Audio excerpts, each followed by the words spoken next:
That's pretty fresh too, just quietly. And look at the Swannies. Look at Ethan Petrala's mullet. It's a good mullet. It's a cracker. Do we give any thought to Sam McKenzie with the bleach sort of operation, or is that a bit cliche these days?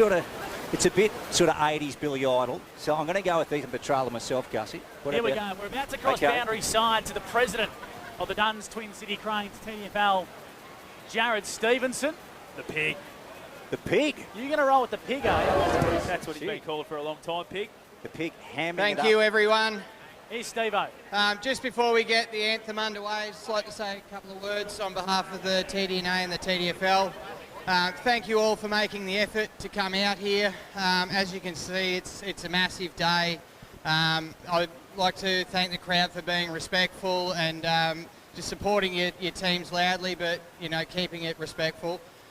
I'd like to acknowledge the traditional custodians of the land on which we meet today and acknowledge their past and present leaders and emerging.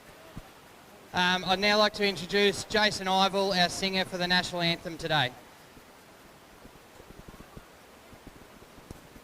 So here comes the national anthem. Australians, oh, let us rejoice, for we are one and free, with golden soil and wealth for toil. Our home is girt by sea. Our land abounds in nature's gift of beauty, rich and rare. In history's page, let every stage advance Australia fair. In joyful strains and let us sing, advance Australia fair.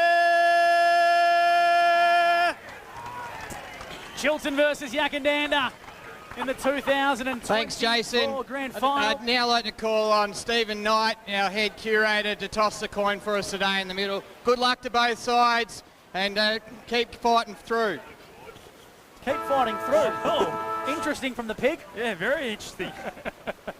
How about the voice crackle halfway through the national anthem? It does happen to the best of us. It'll happen to one of us. He wanted a bit of a cough, didn't he? But just he couldn't just kept fighting through. He did. He did well. He did well. It'll happen to one of us. We might take this opportunity to get our man Scott William Fraser, or as we like to call him, Scooter, who's boundary side for Ready Group Equipment Sales.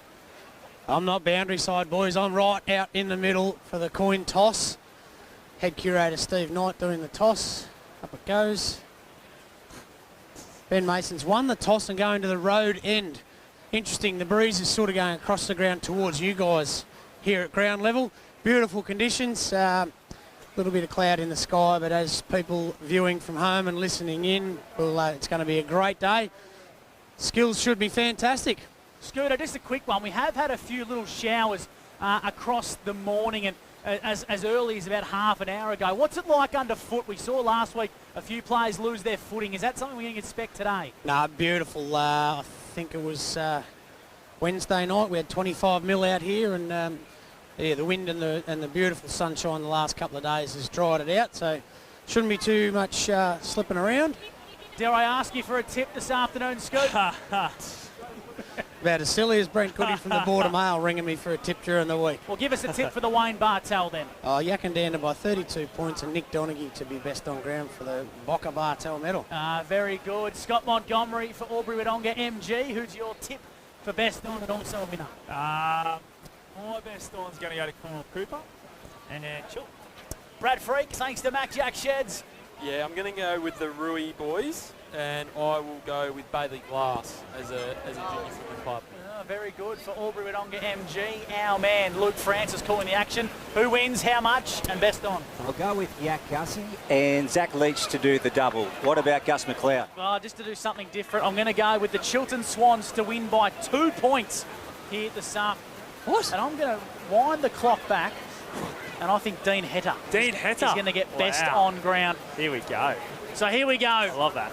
Zach Leach and the Yackandandah Roos will be kicking to the right of your screen to the Pony Club end. Chiltern to the left to the Gap Road end. Scott Fraser, Scott Montgomery, Brad Freak, myself, Gus McLeod, and Luke Francis. We're the Tallangatta and District Grand Final call team. Great to have your company, live, free and exclusive on 1494 2AY and the live stream. Here's the big dance. It's the Roos and the Swans with Luke Francis. Zach Leach and Dean Hedder to contest the ruck. And away we go in the grand final for 2024. Look at the players around this pill here, just right of a centre. And straight away, we'll have a stoppage. Connor Garside's got the big job on Nick Donaghy at fullback, so that'll be one to keep an eye on. Great crowd in. Leach got rid of Hedder. Hedder gets the free kick. So he gets the first clearing kick of the grand final. Trying to find Brad Hibberson. Here's McInnes coming away for the Roos. Just in front of Dylan Van Claveren. Ball coming towards the paint here. Lawson went in. And so too does Hemming. Ball across the chalk here. True centre wing on the broadcast side. Yeah, good start there. You can just see Hibberson break as soon as they got the free kick. And Hedder just missed him, but if he had to hit him, they were going inside 50 for an early one. So boundary throw in, slightly into attack for Chiltern. Give that one to Leach. Van Claveren's got some work to do here. This is Dylan. Tries to keep it alive, but boundary line beats him to it. And we'll have another boundary throw in the exact same spot. So the clock's just ticked over 1 minute here, thanks to Jap O'Dongs. A big shout out to Simo and the boys. Danny Atwell's got the massive job on Kyle Cooper, trying to tag him at the stoppage here to start the game. Beats both ruckmen in the midfield. Nice tackle. Free kick, Scott Montgomery. Yeah, it's a little bit too high. Sean Curtis come up from half forward to get this free kick. Curtis went into the middle.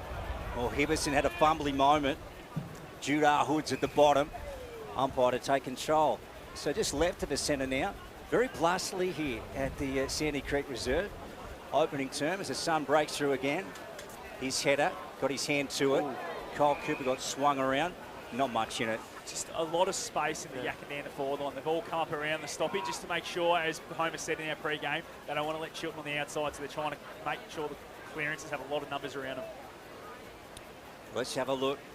There's Leach, gets it out to McIntosh. He gets one of his first touches. And now again, we're going to have a stoppage just right of the centre. It is really contrasting the forward lines, isn't it? When you look at Chiltern, they've got about 3 or 4 pairs of players in there. Yackandandah only got 1 pair of player inside their forward 50. Leach won the tap right in the centre of the Sandy Creek Recreation Reserve. Big pack forms. And we'll ball it up once again. So, Monty, is this a theme or is it just early pressure with the repeat stoppages? I reckon this is the way Yackandandah want to play today. They want to make sure they get it on their terms and then they'll go once they win it. A little bit blustery, favouring Chiltern. Hibberson, this is Brad, kicks up the centre half forward. A few players lose their footing. Van Claveren in pursuit. Nice work there from Yackandandah. In fact, it's Yackandandah to bring it out via Roach. He handballs backwards. Just a real fumbly, hot footy early days in the grand final. They're going to come out now to McInnes. McInnes can't quite keep it alive, and Yackandandah have a case of the fumbles early, Monty, but it certainly is a hot football. Yeah, you see they want to try and link up by hand, but they've got to make sure they hit them, and if it is going to hit the ground, they need to be clean as well, because at the moment, they just look like the team that has a bit more nerves in there, in behind them. Here's Roach, gets it away. Or just miss Atwell with the hand pass, goes again. Hemming meets him. All the bootlace level here. Ash Van Claveren at the bottom, umpire to take it. First turn brought to you by Elders Ruled. No score in the grand final. We're gone 3 minutes for Japo Donks. A beautiful view here from our broadcast spot. Great crowd, as we said. The Sandy Creek Recreational Reserve on the big day. Hibberson gets it away, or McLean down low, couldn't quite take it in. Here goes McIntosh. They'll get an inside 50 here, will they? No, it's rolling. Here's Lawson. He can come at it. So too can Nick Stevens from the opposite direction. Casey George with hands on it. Spits it out. Here goes Jimmy again. Takes off. McKenzie, left foot going in to Donaghy, who takes the mark. 30 out from goal at the Pony Club ends. Yeah, how good was that from Sam McKenzie? Just really clean, as we spoke about. They need to make sure they're clean if the ball hits the deck, and he was. And the kick inside 50 was perfect to Donaghy, who just had a lot of space, as we've spoken about. There wasn't a lot of pairs inside that forward 50 for Yackandandah. Donaghy had a perfect leading lane to get into. Yeah, Nick Donaghy, one of the prominent goal kickers for the Yackandandah Roos, to try and get them going in the 2024 TDFL Grand Final. He keeps it low and he loves it, Nick, and they're on the board. 6 plays nil. The Roos up over Chiltern, thanks to the Commercial Club. Yeah, one inside 50 for one mark as well on the Mac Jack Sheds stat sheet there for Nick Donaghy, kicking his 58th goal of the season. Ben McIntosh out of the middle for Yackandandah has got busy early. He's the leading disposal getter on our stat sheet. So far he's had 3 disposals inside the first 5 minutes. Yackandandah making some early rotations. Scooter Fraser. Yes, that's their way they go about it. I think it's 4 or 5 minutes and away they go. Good to see some great separation, great delivery into Donaghy then, got away from Garside. Leach won the tap. McIntosh had a bit hot for him. Batrala head over the football. McLean now for the Swans on to header. Tries to go backwards with the handball, missed the target. Big tackle applied on Atwell. The Swans arrive in numbers. And now Yackandandah's going to try and hack it inside forward 50.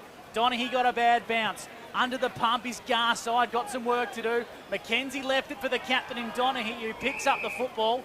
And he's wrapped up by a couple of Swans. Will ball it up 5 metres in from the boundary line, 45 metres out from Yackandandah goal.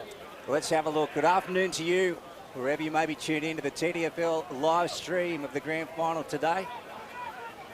Here goes Donaghy. Wants to centre the kick. Kyle Cooper down low, trying to pick up the Sharon. Roos have it now. Atwell and net it was. Wide kick, and that ball's gone out of bounds in the pocket here. Pony Club out on the broadcast side. Freaky. I was going to say, look, I know we'll have definitely one viewer in London. Oh, sorry, in England, Lockie McMillan to be tuning in. We might actually cross the Scooter. You've got an update on some of the countries where people are tuning in from this afternoon. Yes, we've got Mick and Lynn Dalzotto. It's 5 o'clock in the morning in Portugal they're watching. We've got Matty Campbell, a Yak legend in Abu Dhabi. Lockie McMillan in Ireland, and there's some people in the UK as well. As the ball goes inside 50 for the Roos, the Swans under the pump here with some defensive work to do. And Roach just lingering, looking to get a handball there, but the tackling support from Chiltern was strong. We'll ball it up 25 metres out directly in front from Yackandandah goal. Martin goes up in the ruck. Cooper head over the foot. He got hell without it. Then he shovels one back to the captain, Mason. Umpire calls for a... Has he paid a free kick or has he won the ball? I think he wants the ball. He wants the ball. He's going to ball it up, Lukey. Let's see if he can get a clearance. 20 metres out from Yak goal at the 7-minute mark for Jappo Donks. A lot of Roos and Swannies around it. Knocked out. Kyle Cooper on the boot quickly. Leach takes the mark, so it'll be coming straight back in. He's 55 out. They're kicking towards the Pony Club end. They lead 6-0 on the Commercial Club scoreboard. I think it was Ron Barassi who said to Malcolm Blight, no finessing in the grand final. What about that, Scotty? Just didn't work for big Zach Leach. Nah, he just needs to know who he's on. A quicker guy on the mark. He thought he just run over the top, but he had Gleeson there to help out. Did Ronnie Bolton, and they were able to chop him down and get the free kick, and away go the Swannies. Monty analysing the game for Albury-Wodonga MG. Ball's in the hands of Anderson. You can hear the Swannies very vocal below us as Mitch Hemming marks true centre wing broadcast side. So Yackandandah have dropped in behind the football with numbers. They kick out wide. Hibberson's the target, brings it front and centre. Batrala lurks on the outside, now gathers the football. Houston kicks long for Yackandandah, or big contest. Flying up the back was Mason. Luff got some work to do, throws it on the boot to a 2-on-1, and the one prevails. Great mark from Danny Atwell. It's a great outdoors mark of the day, and he's got the ball at centre-half back. And they want to come broadcast side to Eaton. True back flank the Roos, but the Gap Road ends. Let's have a look, see what Jordan can do. Now that kick is heading towards Martin. Big Josh. Gray just thumps it. That's heading out of bounds on the full. So Roos to get it back virtually in the same spot. Eaton a take 2 here. Opening term. Sandy Creek Recreational Reserve trying to pick out. No, Atwell didn't work out, and that ball has gone out of bounds, Freaky. Yeah, 8.5 minutes in this game on the Mad Jack Shed stat sheet. Chiltern yet to go inside their forward 50. Yackandandah have had 3 entries in the game so far. For Ready Group Equipment Sales, Scott Fraser, what's that breeze like at ground level? It's actually heading straight down the middle of the ground now of the Duns Twin City Cranes. The flag's up there, so it should be a goal or so breeze for the Swans, but they can't get it down there. Martin to centre half forward. Donaghy gathers cleanly, lowers the eyes inside 50. Mackenzie. He marks. Call it 45 metres out for Albury-Wodonga MG. Scott Montgomery, does he have the distance? I don't know. Kicking into that breeze, just depending on how strong that breeze is. As Scooter said, it's probably a goal or so, but I feel it's going to be right on his distance. This is a kid that goes at a goal a game, so just that kick inside 50 from Donaghy there was perfect. But I know he made the kick inside 50, but you probably need your big key forward on the line. About to say the same thing, Gussie. So Mackenzie directly in front. This for Yak's second.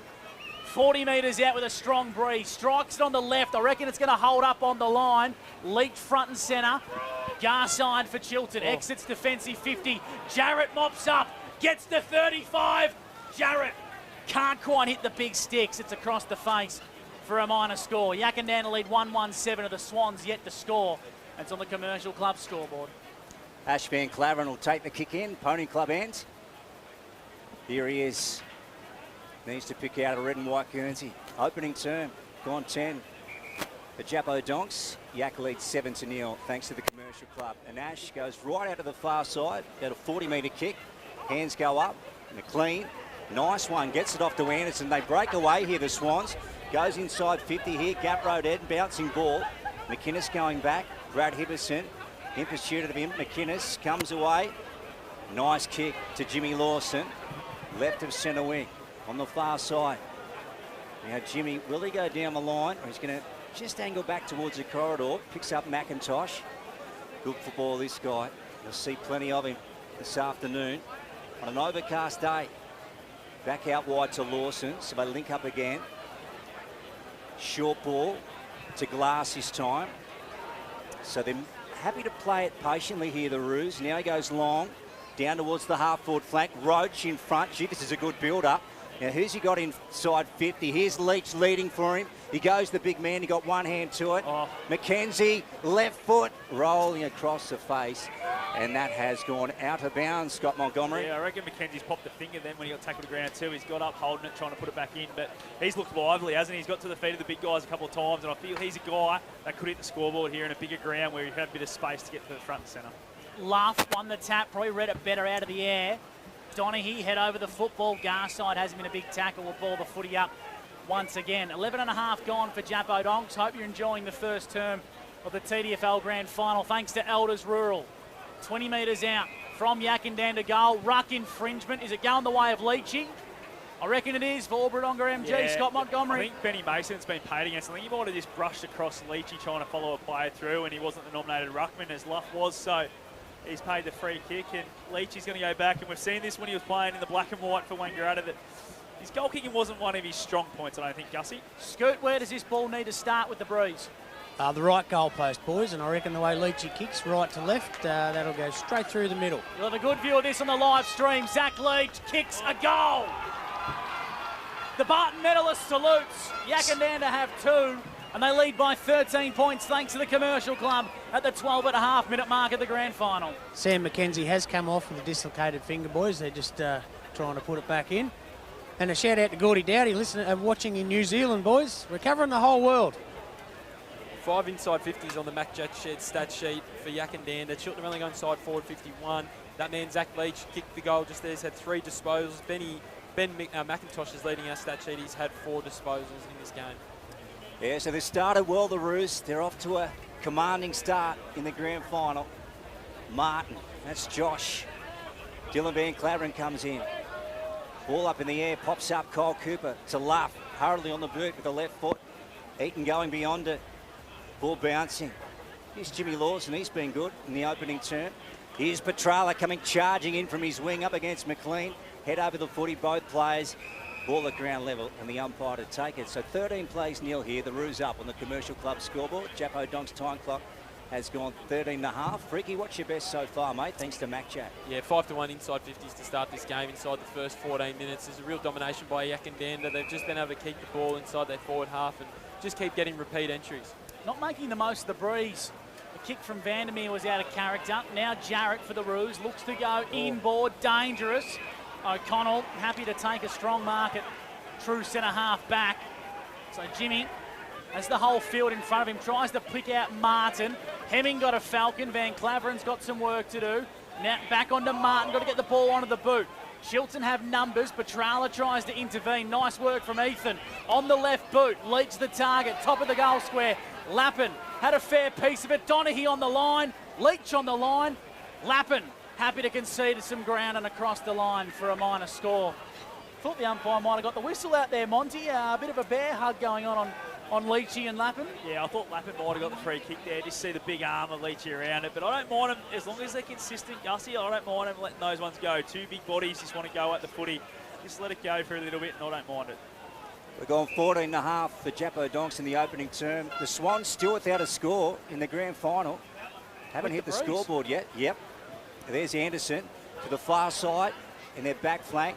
Bolton now can pick it up. He's got two Roos on him. Just ducks out of it. Look at that. Weaves around. Fantastic play to Stevens. Out wide now to Gray. Now he can thump it in. He goes with the short one instead. Picks up Gleeson. So this is nice. Good footy. Now can he find a target? Inside 50. Deep to the pocket. Jones. And up against Casey George, and the ball's gone out of bounds, Scott Montgomery. Yeah, we've seen Jones a lot in this final series already, get his hands on the footy around half forward, but that time breaking really hard back towards the goal line. Injury update, boys. Great enough. We'll get to you after this boundary throw-in, Scooter. Could be a big one. Could affect my tip too. Yep. Gleeson took it out of the ruck, brought it front and centre. Yackandandah have numbers. Martin tries to bust his way through. Hibberson, Vandermeer, top of the goal square. Gleeson all alone. He'll play on and kick the Swans first of the grand final. Yackandandah 2-2 plays Chiltern 1 straight for the Commercial Club as we go boundary side for Ready Group Equipment Sales. Big injury blow for the Swans, Scooter. Yeah, that's the second time Dean Hedder's come off, grabbing at his hamstring, but he didn't even go to the bench. He's gone straight into the rooms. I'd say he'd come out with ice on it, and he's done, and your tip's buggered, Gus. Do you get your money back when he goes out in the first term? All in betting, sorry, mate. They're away, the Swannies. It took them until almost the 16-minute mark to get their first goal, but they're on the board. Here we go, back in the centre. And Leach goes again. Atwell tries to burn his way through. McIntosh got brought down. Brad Hibberson, quick kick to it. Hemming nearly got his melon taken off his shoulders. And here he comes with the Sharon, goes to the half-forward flank here, favouring the gap road end. Gleeson dropped it. Second attempt, now he's gone. His arm is pinged. Well done by Ferrugia. He had an option to give that handball straight away then, did Dion Gleeson. Had to give it, but just turned it over. And now here you go, Yak, who can set up from half back. Gets it to McIntosh. Comes broadcast side. Petrala had to prop. Now he dropped an easy mark. Dylan Van Claveren. Well done by Ethan. Scooped it up in the end. Got away with it. Back onto Ben McIntosh. He's having a great opening term. Turns it over, though, to Mason, and the Swans can shoot it out the other side. He does. He wants to go out to the scoreboard side wing, do a 2-on-1. Kyle Cooper got tackled, got up. He got one high, Monty. Yeah, I don't know how he got him high there, but anyway, free kick to Kyle Cooper. So Kyle Cooper's got it. A kick and a half from home. He's going to lower the eyes and dart one short. Ball's been marked by McLean. The inclusion. Left foot kick. Squares the ball around. Petrala got a hand to it. Inside 50 are the Chiltern Swans. Pinballing around. Hemmings are lurking, trying to get the handball. Jones is there for the Swans as well. The umpire calls for a stoppage. Scott Montgomery over at Ongar MG. Yeah, just down. Dylan Van Claveren's come off just limping as well. So obviously a couple of guys are coming a bit sore, and then a couple of injuries early. Could be a long day. Getting his calf looked at, boys. Mark Doolan's won the free kick here in the ruck contest up against Zach Leach, Scott Montgomery. Yeah, I think he behaved a little bit too high. So Dools, we know, with this breeze, should be able to put this one through, but they definitely need to continue to score while they've got a bit of momentum to the Swans. Had the last couple of inside 50s as well in the Mac Jack Shed stats sheets. And yeah, Kyle Cooper up to 4 disposals as well as Brad Hibberson in his first term. Good football, this guy, Mark Doolan. He kicked 5 in the grand final for Chiltern last year. Look at that. Is he going to hold his line? Yeah, it's got through. There's his first, and then within 2 points. 14 plays 12 here on the Commercial Club scoreboard. Yak up over Chiltern. The opening term is brought to you by Elders Rule. Well, they're finally starting to use that little bit of a breeze that they have got in this first term. Chiltern, as we just touched on there, they've had 4 inside 50s on the Mac Jack Shed stat sheet, but they've had the last 2 in this game and able to kick a couple of goals while they've been going inside forward 50. Brad Hibberson and Kyle Cooper, as we touched on, has had 4 disposals each, and Ben McIntosh is up to 6 disposals. Huey Jarrett's had the 4 disposals for Yackandandah. A Trura Albury netball update. The Swans lead the Hawks 4 goals to 3 early stages of the first term in the A-grade netball. Leach for the Roos, wins it out of the ruck and kicks it inside forward 50. Mason's got some work to do. Needs to dispose of it quickly. He doesn't have to, in fact, when he's got that much composure. Chips the ball over the top and Stevens marks. Want to bring the ball out towards the broadcast side wing to the Swans. Not the best looking kick. Chiltern have got time to reclather. Handball over the top was okay from Curtis. Nice work overlapping is Hibberson. Inboard goes the kick. Sitting underneath it is Anderson. He marks. Overlap to Hibberson. Gone. Great crunching tackle from Mitch Exton. He's been a revelation joining this Yackandandah side. And he kicks inboard. Not the best looking kick. Luff's there. Got some work to do on the outside. Yackandandah slingshot the ball out wide. Here's McIntosh. Inside forward 50. Donaghy. Good defensive work. Gray for the Swans retreats. Now Van Claveren. This is Dillon. Kicks out wide and the Swans escape danger. Anderson with the footy in front of the old scoreboard. They're up by 2 points. Yak, that is, over the Chiltern Swans, 14-12. Thanks to the Commercial Club. Gone 20. Thanks to Jappo Donks, opening term. He's Luff, the big man, right as centre wing. On the far side with a long one to the half-forward flank. Ferrugia went up, couldn't hold on to it. Eaton, he's gone. Umpire says play on, crowd not happy. Below us, Scott Montgomery for Albury Wodonga MG. You can tell they're the red and white fans below us. Not happy with that decision. Probably the right call, man. Stoppage here, way out on the flank. It's a good way away from our broadcast position. Hope you're enjoying the live stream. Here's Brad Hibberson, wherever you may be tuned into the radio broadcast this afternoon. Grand final day in the TDFL. Vandermeer to Gleeson. Quick one. He's got it through, and that's a double. Gleeson with 2 goals in the opening term. Scotty, he's away. Absolutely is. And how good was that? Just the forward line pressure there. Bodie Hibberson throwing his body around. They're able to get it out, and Gleeson really, really classy finish there. And that's exactly what they needed. They've got the momentum. Just need to keep holding and hitting the scoreboard here while they've got this momentum.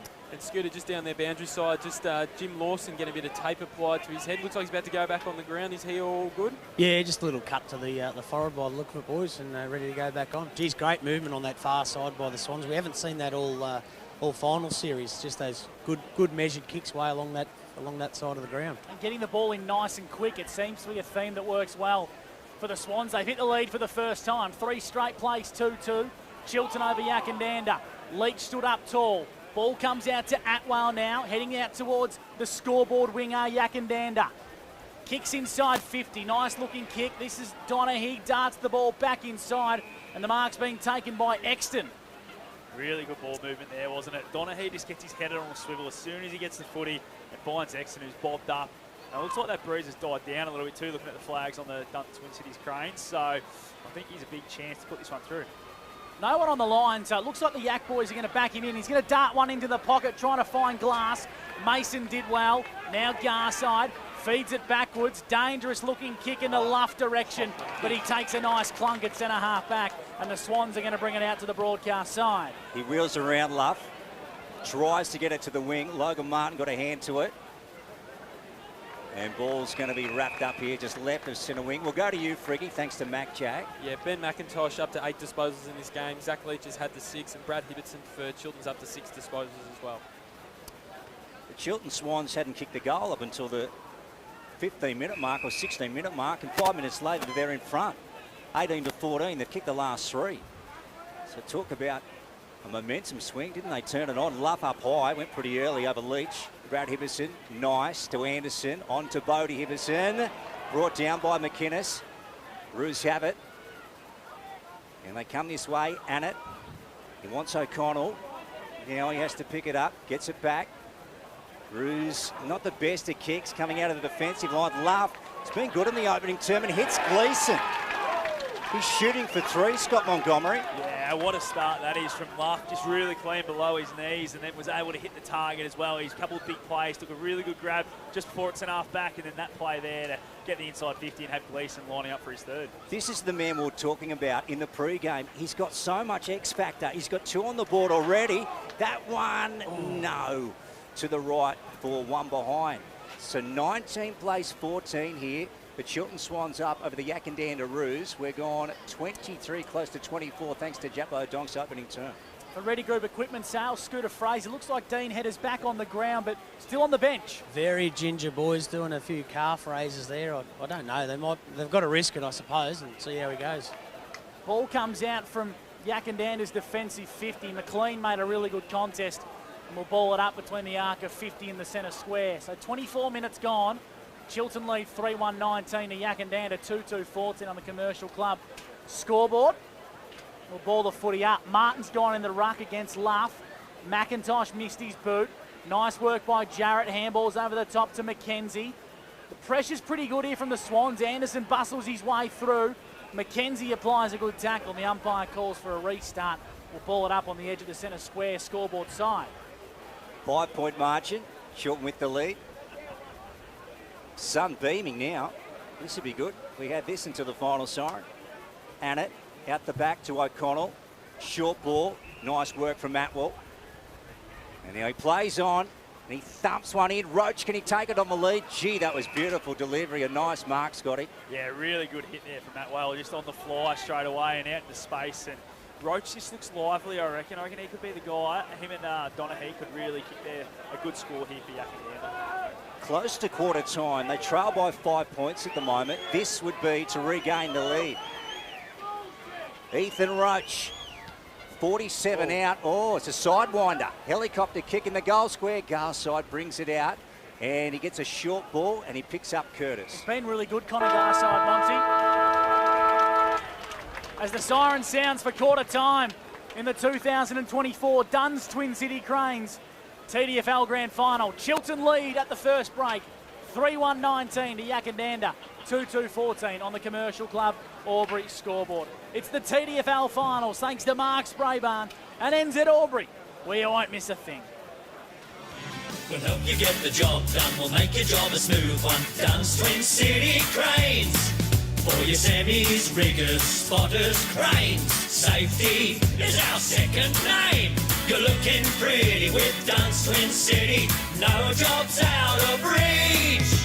Rig it, lift it, move it, shift it. No fuss, talk to us. We'll help you get the job done. We'll make your job a smooth one. Duns Twin City Cranes. Are you ready for harvest? Have your harvest needs covered with Intersales. Intersales have been supporting Riverina farmers for more than 45 years, offering an impressive selection of quality new and second-hand headers and tractors. Intersales stock a complete range of spare parts, and to keep your harvest moving, offer an after-hours call-out service right across the Riverina. Contact your local Intersales branch in Wagga Wagga, Temora, Griffith or Wodonga.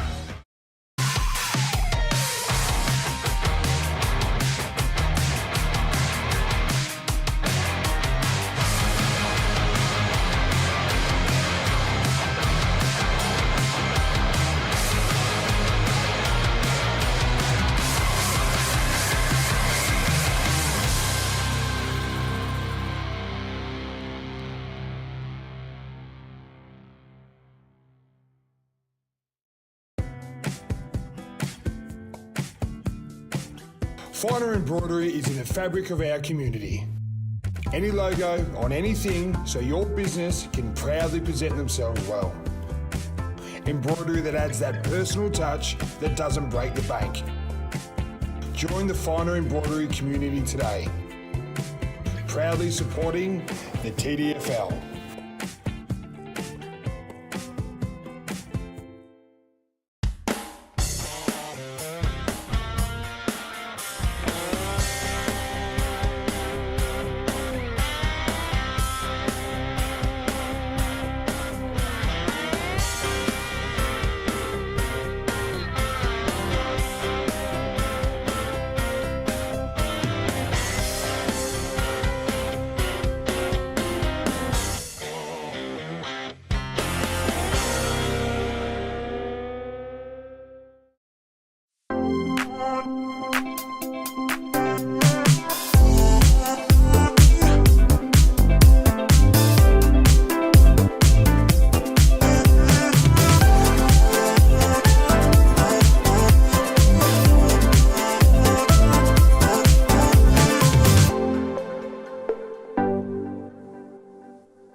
We'll help you get the job done. We'll make your job a smooth one. Duns Twin City Cranes.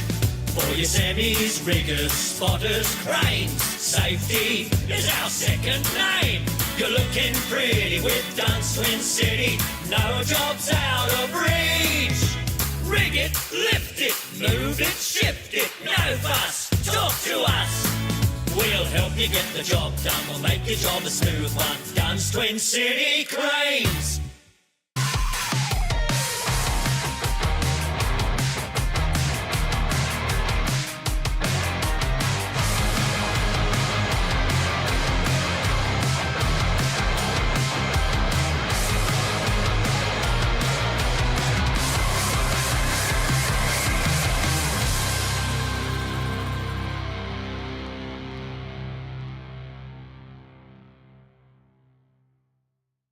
Offering an impressive selection of quality new and second-hand headers and tractors. Intersales stock a complete range of spare parts. And to keep your harvest moving, offer an after-hours call-out service right across the Riverina. Contact your local Intersales branch in Wagga Wagga, Temora, Griffith or Wodonga.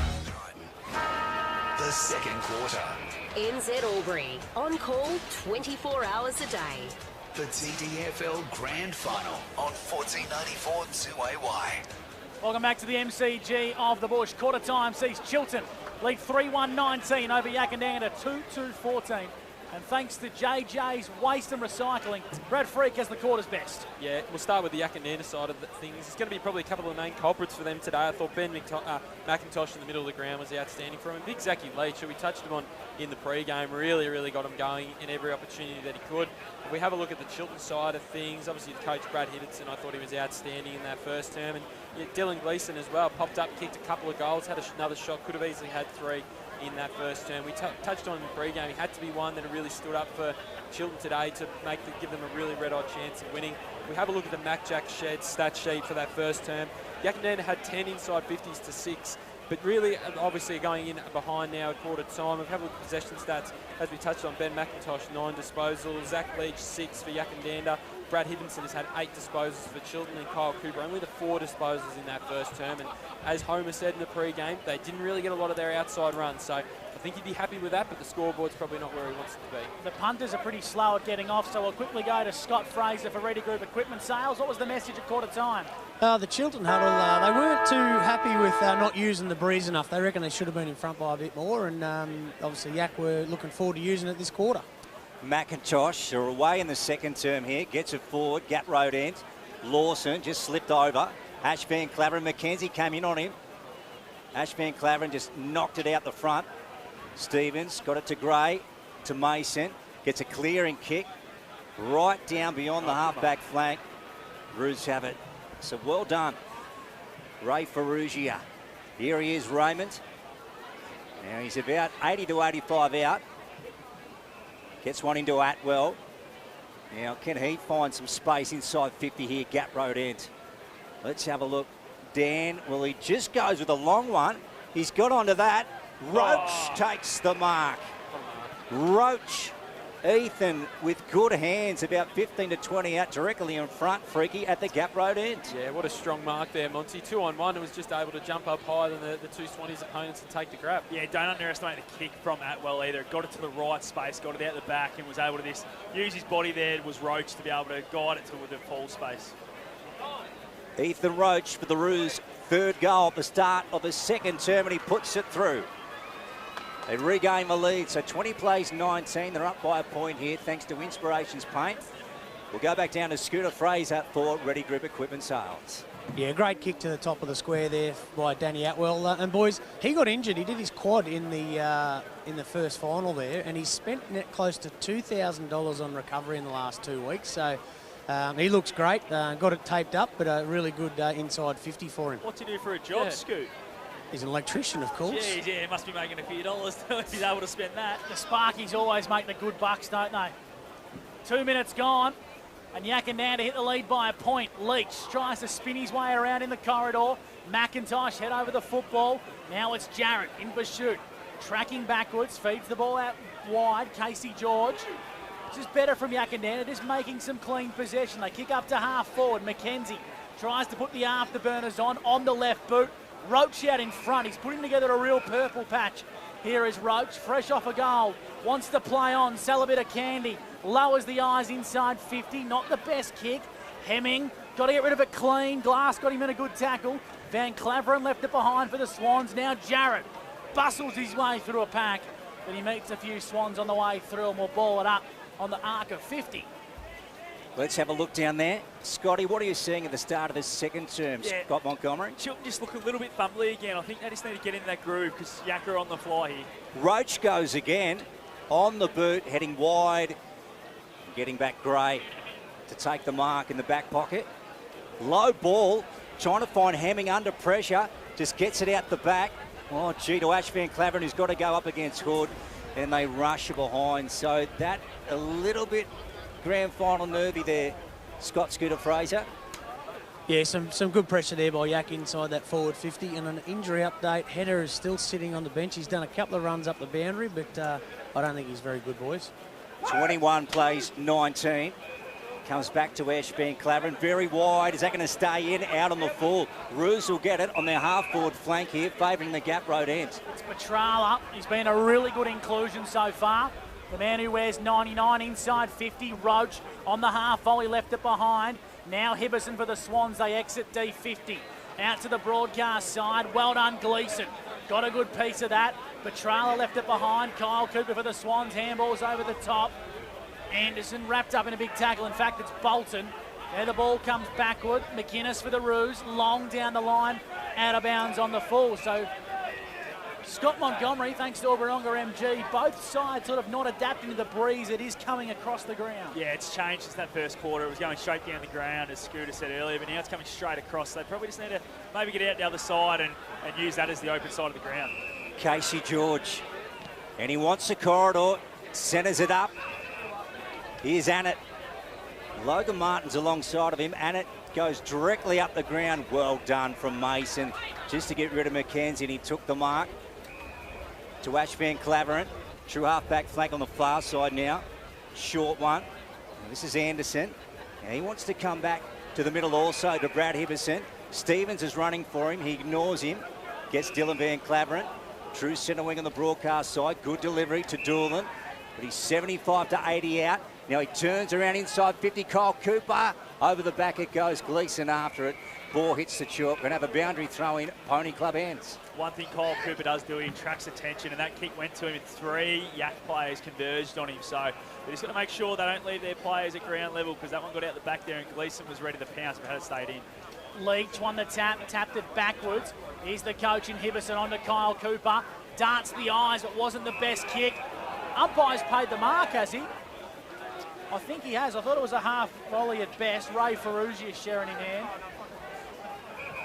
Umpire calls Ray to play on. Chip kick over the top to the Barton medalist in Zach Leach. On the junction of defensive 50 and the boundary line. Right in front of Logan Cartwright, filming today's game.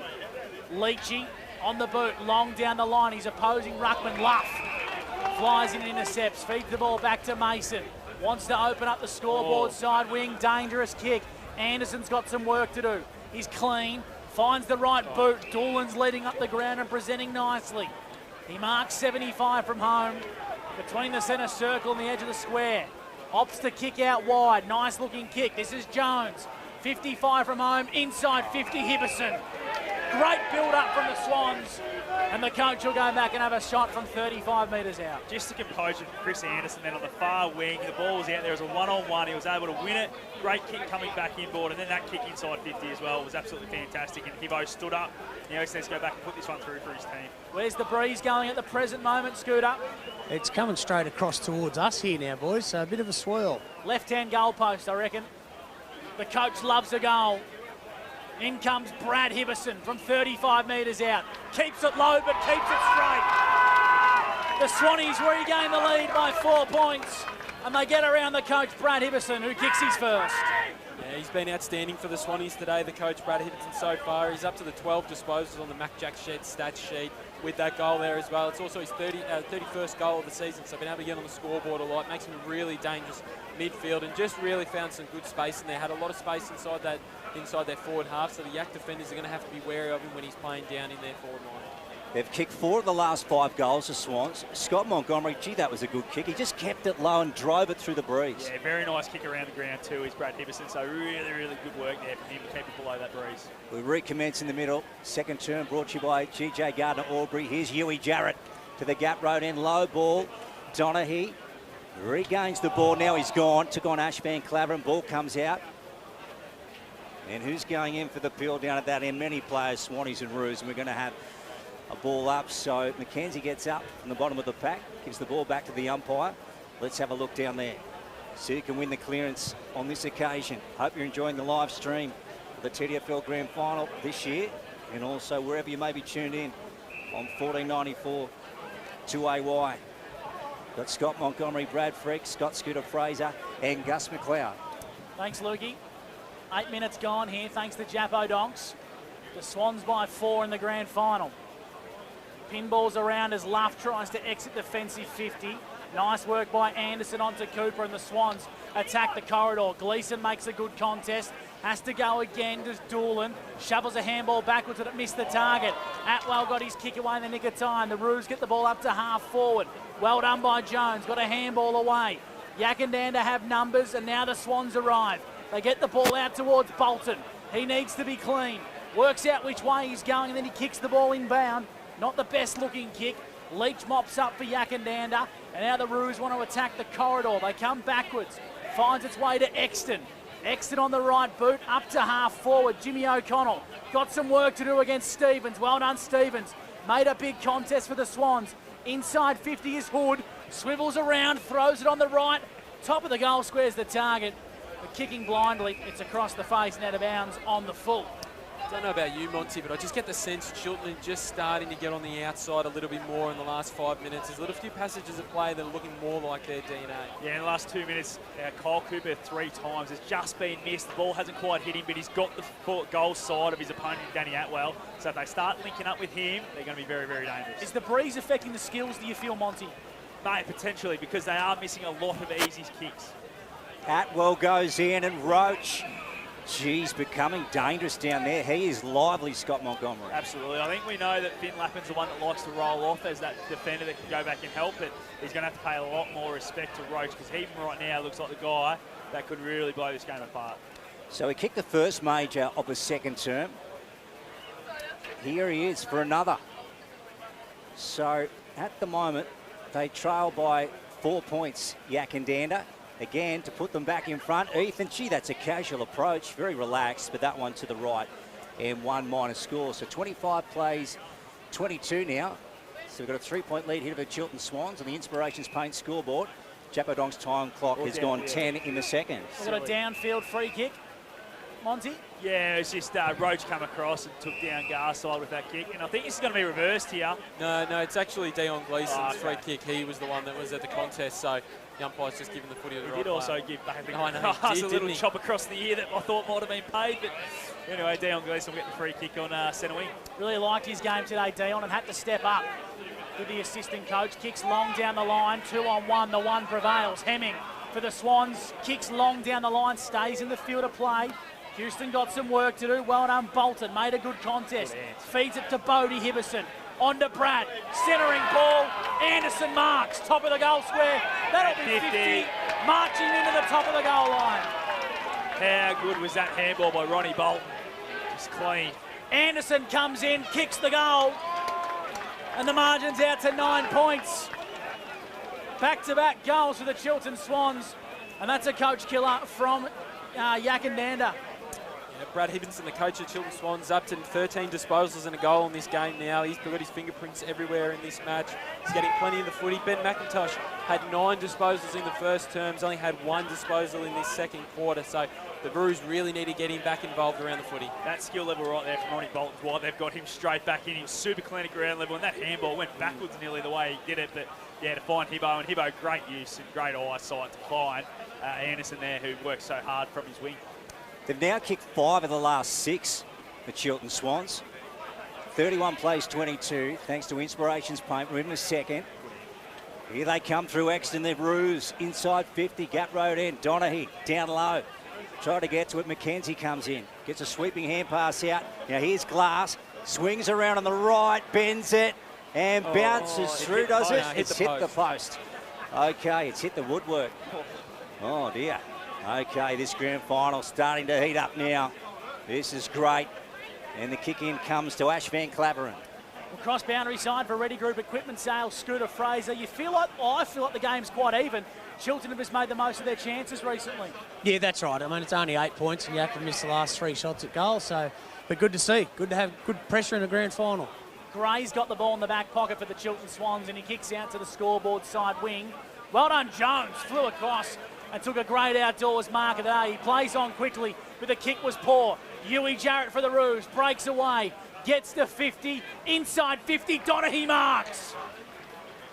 Costly turnover from Chiltern. And Nick Donaghy will have a shot at goal, looking for his second, 25 metres out directly in front. See what he was trying to do there. The quick play on was there because McLean was breaking hard to the old scoreboard.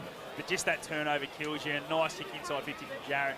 Donaghy a little bit too strong in times, I feel, for Garside. They might have to keep an eye on that. Maybe Mason might be the right matchup. So Nick Donaghy, the captain of Yackandandah, looking for his second, comes in, sneaks it through, kicks a major, and the margin's back to under a kick. Yackandandah desperately needed that one, boys. Yeah, they certainly did. Just to reinforce that, they've had the 19 inside 50s in the game to 11, and they're still behind this by 2 points. Had 9 shots from their 19 inside 50s, but Chiltern have had the 6 shots and kicked 5 goals won. So Swans are really taking their opportunities. The Roos really needed to hit back on the scoreboard there. 2 goals to each team in the second term so far in the TDFL Grand Final. If you're tuning in for the first time to the Tallangatta League, the Chiltern Swans have won the last 2 grand finals in 22 and 23. And the Yackandandah Roos searching for their first cup in over 2 decades, 24 years. You've got to wind the cup back to the year 2000. Here's Nick Stevens coming off half-back, high ball. Zach Leach couldn't take it in. Curtis to Bodie Hibberson. Brought down by Casey George. Look at them going in. McLean gets it out the back to Kyle Cooper. Ducks around Lawson. Nice to Brad Hibberson. Half-forward flank to Hemming. And then goes with a high one. Gleeson couldn't take it in. Eaton's got to go. Gets it out the side. Petrala just goes off the ground through the hands of Exton. Luff's coming at it now. Exton goes again. Hemming. Nice work to get it to McLean. Short one to Brad Hibberson. Did he get tripped? The umpire said play on. Leach gets it out the back. Hot pill here in the grand final. And we've got a sling, have we? McLean to take it. Wants to play on quickly. Gleeson, hands up again. Down in front, Jones goes through. Gleeson, sweeping hand pass out the back. Jones has got to try and run onto this. Right foot, no. And Casey George takes it on the last line of defence. He certainly does. Ball goes out wide to Ferrugia. He's going to try and exit D50 here. Little grubber kick might be okay. Got a bit of work to do to Yackandandah. Down the scoreboard side wing, trying to find McKenzie. Now the ball sits for Nico Stevens for the Swans. Kicks inboard, dangerous looking kick. Great mark taken by Curtis. I thought he got a good piece of that. Great outdoors mark of the day. The forward line's pretty open. Inside 50 goes Curtis, not the best kick. And Martin, this is Logan, chops out and takes an intercept mark for Yackandandah. Brings it out right in front of our broadcast position. Is it on the full? Yep. It is. Costly kick. And now Lappin's going to dart his eyes inboard. And the Swans are going to have a cracker going inside 50. They go short now, McLean. 55 from home. 45-degree angle, lowers the eyes, Doolan. Smart. Scott Montgomery over at Ongar MG. Yeah, there was a lot of space out the back, but it would have taken a 65-metre kick for him to get it out there towards Gleeson. But Doolan just kept hitting up, and a really smart kick there. Lowered the eyes, and Doolan, we know how good he is. And looks like that wind's dropped down too, so every chance to get the distance. Got the range in him, Scooter? Oh, for sure. These are his games. These are the shots at goal he loves. Mark Doolan. Right foot kick. It's across the face, but it stays in the field of play. They need a big mark. But in the end, Martin sees it through for a minor score. Chiltern 5-2-32. Yackandandah 4-5-29. Thanks to Inspirations Paint. And in a Natura Albury netball update, it's 19-all at the main break between Chiltern and Kiwa Sandy Creek. Crowd warming into it now in the grand final for 2024. And it's a Tallangatta lead. Here's McIntosh. Couldn't take the mark. He's got to go again, Ben. High. Yep, Annett gets it out to Atwell. True half-back flank, broadcast side, favouring the Pony Club end. On the boot. Now it's gone for Glass here. It bounces before him. Gray's right on his tail. Dylan Van Claveren comes in for the Swans. He got swung around, pulled off the ball. Umpire said, you're gone. So Glass will take it. Dylan Van Claveren 40 out, Scott Montgomery. Yeah, really good forward line pressure there from Yak. It was an outnumber, 3-on-2, but Bailey Glass did not give up, and Van Claveren just caught cold. And we know he's a little goal sneak. He's kicked the 36 goals for the year, so every chance to put this one through. They trail by 3 points at present. 32 plays 29 thanks to Inspirations Paint. Here's Bailey Glass. By the time he meets the ball, he'll be right on the 50 paint. Gap road end, and he just pops it up. It's gone right to the line, and it's touched. Finn Lappin back there with a goal-saving hand, and it goes through for that minor score. Back to 2 points. Chiltern with the lead here. They're up by 2. Go around the grounds thanks to JJ's Waste and Recycling. Holbrook lead 11-3-69 to CDHBU 3-7-25. So it looks like the Brookers and Osborne will meet once again in the Hume League. Grand help day out there. Absolutely. Not here at Sandy Creek. We've got an absolute barn burner. Dangerous looking kick, but Cooper is equal to the challenge, and he takes a great outdoors mark of the day at centre half back. Feel like Chiltern need to get him in the game a bit more, Monty. Yeah, I do too. A couple of times it looks like it's opened up for him. They just haven't been able to hit him, but he has spent a bit of time forward in this quarter as well. 19 minutes gone for Jappo Donks. 32 plays 30. Chiltern over the Swans. Sorry, Chiltern over Yackandandah. Mason inboard, trying to find Van Claveren. Bodie Hibberson lurks. Well done, Yackandandah. We'll ball the footy up between the centre circle and centre half forward. As you say, Gussie, on the Matchjack stat sheet, Kyle Cooper's had the 5 disposals in this second quarter, but you just don't feel like he's having a real big influence on the game at the moment. Second term is brought to you by GJ Gardner Albury. Away came Exton. And then ball inside 50, gap road end. Judar Hood just tried to hook it out the side. O'Connell shepherding for Glass. He couldn't quite pick it up. Finn Lappin right on him. Ash Van Claveren goes in. Hood, left foot, rolling around for a goal. Beautiful from Judar Hood. That is a Union Hotel goal of the day. And Yak regained the front. How good was that? Just again, that forward line pressure put the Chiltern Swan defence under the pump, which we haven't seen in the last couple of weeks. They've usually been so clean, but just that forward line pressure there, and Judah Hood's the one that gets on the end of it, and a nice finish on that left foot. Just repeat entries. They've had 12 inside 50s in this second quarter. Yackandandah on the Matchjack stat sheet. Zach Leach is the one. Watch this centre clearance. I think they've had 6 centre clearances in this second term, Yackandandah. Zach Leach has taken the ball out of the ruck pretty much every single time and handballed it off to one of his teammates, particularly Mitch Exton so far in this second term. 36 plays 32. Yackandandah lead Chiltern in the second term for GJ Gardner Holmes Albury. Leach just slipped over at the crucial moment, then regathers the footy right on cue. That's why he's number 1, Brad Freak. Inside 50 go Yackandandah. Martin wrapped up in a Mason tackle, and we'll ball the footy up. Boundary side, Scott Scooter Fraser for Ready Group Equipment Sales. She's giving away Yak's ruck clearance secrets there, mate. But yeah, I was about to say that Leach has got 4 or 5 this quarter. Good clearances by Yak. Thought Hood got taken high there. Umpire said play on Mason, left foot coming out of defence. True centre wing far side. Just under the brand new scoreboard. Taken out of bounds. We will have a boundary throw-in. What an atmosphere here at the Sandy Creek Recreational Reserve. It's fantastic. Country footy at its absolute optimum here. Leach sweeping one out of the ruck. Back at ground level. Atwell there. The umpire said he was gone, so he said he raked it in. It was all over the top of it. Scott Montgomery. And umpire's closer than us. For Albury Wodonga MG, good call. Short ball. Anderson thumps it in for the Swans. Doolan. Did he get taken down? Yep. Yes, he did.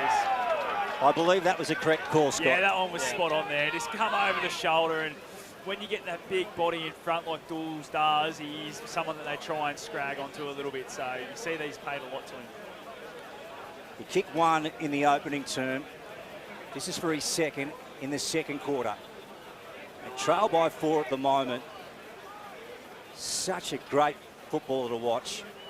His forward craft is just so good. And he comes in. He's going to drop short. Gleeson at the back. It's a good grab. What's the umpire said? Man in front. Man in front. He has. So the Roos with it, their fullback spot. Dangerous looking kick. Atwell got there. Hemming was hot on his tail. In the back pocket, umpire calls him to play on right in front of our broadcast position. Mason flew back with courage, brought it front and centre. for Rougier over the top, trying to find Hood. Now Jarrett's away. He's a booming left foot kick, and that's what he does inside 50. Roach, fresh legs back on the ground, gathers possession. Can't quite keep it alive, and I reckon he's gone. Really good tackle. Connor Garside is starting to put a pretty good quarter together, Monty. Yeah, absolutely. They've made that change there. He's gone to Roach, so I don't mind seeing that. Garside, long out of defence. Over the pack it goes McKenzie. Dylan Van Claveren, great tackle applied. Throws being called. Players are a little confused here. It's going to McInnes. As Curtis comes back on the ground for the Swans. Dylan Van Claveren having a spell. Long inside 50, gap road and good work from Finn Lappin. Such a great defensive player. Wants to go to the outer side. Gets Anderson. Half-back flank. Wants to angle inboard to the corridor. Brad Hiverson, the coach of the Chiltern Swans. 36 plays 22. Yak up here on the Inspirations Paint scoreboard. We've gone 23 on the Japodong's time clock. Second term. Fumble on the flank. Umpire to take control. Brad Freak with the Mac Jack Shed stats. Yeah, Zach Leach up to 8 disposals in this second term, 14 for the game, 5 disposals for Dan Atwell, 7 each for Brad Hibbertson and Finn Lappin in this second term for the Swans. Jones gathered the footy, then lost it. McKenzie got it onto Jarrett, high up and under left foot kick. Did a pretty good job, Roach, to make a contest. Glass comes in late. Lappin's over the footy, wants to hunt the boundary line. Well done, Glass. Kept the ball alive. Now on to Roach. Breaks away. Handballs onto Lawson. He's got the headband on Jimmy Lawson, and he kicks a goal. Union Hotel goal of the day. They refused to give in then, did Yackandandah. And Lawson kicks a really clever goal. Yeah, so good there from Yackandandah. Geez, their forward line's really starting to stand up here. They've kicked the last 3 because of that forward line pressure has just gone through the roof, and Jimmy Lawson gets on there that one for a really nice finish. They really needed to get that going. Just give themselves a little bit of break in the game as well, Yackandandah. They've had the 15 inside 50s in this second quarter to 8, and they've just dominated them. 25 for the game to 14. So they're plus 11 in that category. As we said, Zach Leach up to 8 disposals in this second term. He's been outstanding, as well as that man inside their forward half, Ethan Roach, for the Roos. How is it down there, Scooter Fraser? The crowd getting into it now. Yeah, certainly very vocal, and a bit of spitting rain at the moment, but hopefully that clears away pretty quickly. Yeah, last 3 majors to the Yackandandah Roos. Here's the Swans, or kick smothered. Gray comes in hard on Atwell. Atwell's in trouble. He's hurt after that. Love on the boot. Iverson, well done to get around Casey George. Hand pass over the top to Bodie. Now Curtis has got it. Right foot wide ball. Oh, gee. Vandermeer slipped at a crucial stage. Ball out of bounds. Pony Club ends. Hey, boys, Danny Atwell has not moved. He's on the ground. He's sort of just on his haunches. So I reckon it could be a rib, maybe injury, the way that he got hit there. Might have taken the wind out of him as well. I reckon this umpire might be calling for the stretcher soon too, boys, if he's going to struggle to get up. Leach and Gleeson. Give it to Gleeson. McLean. Handballs back to Cooper. Has a fair bit of time to work out an option, so he goes with a high up and under. Big contest forms. Jones needs a block from Lafia. Gets it. Well done, Ben Jones. Swings around on the right. Lowers the eyes inside 50, and the mark's been taken by Dools. He's been the option all quarter as Mark Dawn. He's been absolutely fantastic. And that one again, he's right on his range here. We've seen the last couple being touched on the line. He needs to put this one through just to give him a little bit of momentum going into the half-time break. This to bring the margin back to 4 points at half-time. The veteran, the seasoned campaigner, the man that Chiltern always look to, going inside 50. Here's Mark Dorn, 35 metres out directly in front, not the best from Dawes. Going into the breeze, didn't trouble the scorers, and that's half time. Hang on, boys, could be a bit going on here. Down there. Casey George got on a bit here too, boys. Oh, no. We got a bit going on here. Doolan. There's two going on here, 2 Blues. This could be dangerous. Yeah. Crowd's coming on. Crowd's coming on, which is very silly. Umpires need to get this sorted. There's 2 scruffles, even 3 scruffles going on. There's 1 behind the goals and 2 going on inside forward 50. We'll just turn down the crowd sound effects. We don't want to hear their thoughts. But this is starting to get really out of hand now, Scooter. Yeah, we didn't want this. There's a crowd member involved, boys. This is not good. There's a crowd member involved. Now, there's crowd running on from the gap road end. We don't want them here. We might actually just go to the break here, I think, guys, here, and we'll bring you the halftime show thanks to the Shed Company on the other side of the break as the scuffle looks to settle down. It's Yackandandah by 10 points at the main break in the TDFL Grand Final. For Mark Spraybarn and NZ Albury, we won't miss a thing. We'll help you get the job done. We'll make your job a smooth one. Duns Twin City Cranes. For your semis, riggers, spotters, cranes. Safety is our second name. You're looking pretty with Duns Twin City. No job's out of reach. Rig it, lift it, move it, shift it. No fuss, talk to us.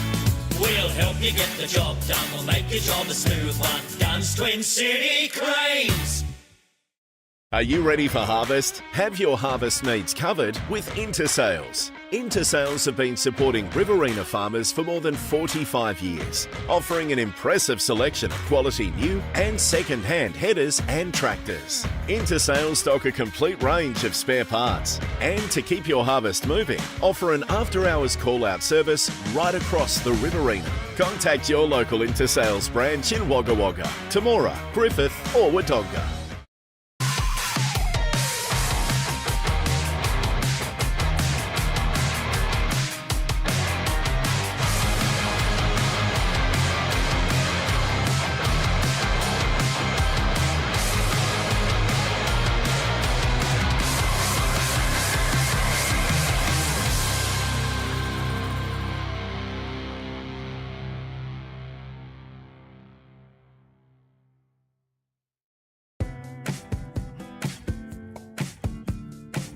Finer embroidery is in the fabric of our community. Any logo on anything so your business can proudly present themselves well. Embroidery that adds that personal touch that doesn't break the bank. Join the Finer embroidery community today. Proudly supporting the TDFL.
We'll help you get the job done. We'll make your job a smooth one. Duns Twin City Cranes. For your semis, riggers, spotters, cranes. Safety is our second name. You're looking pretty with Duns Twin City. No job's out of reach. Rig it, lift it, move it, shift it. No fuss, talk to us. We'll help you get the job done. We'll make your job a smooth one. Duns Twin City Cranes.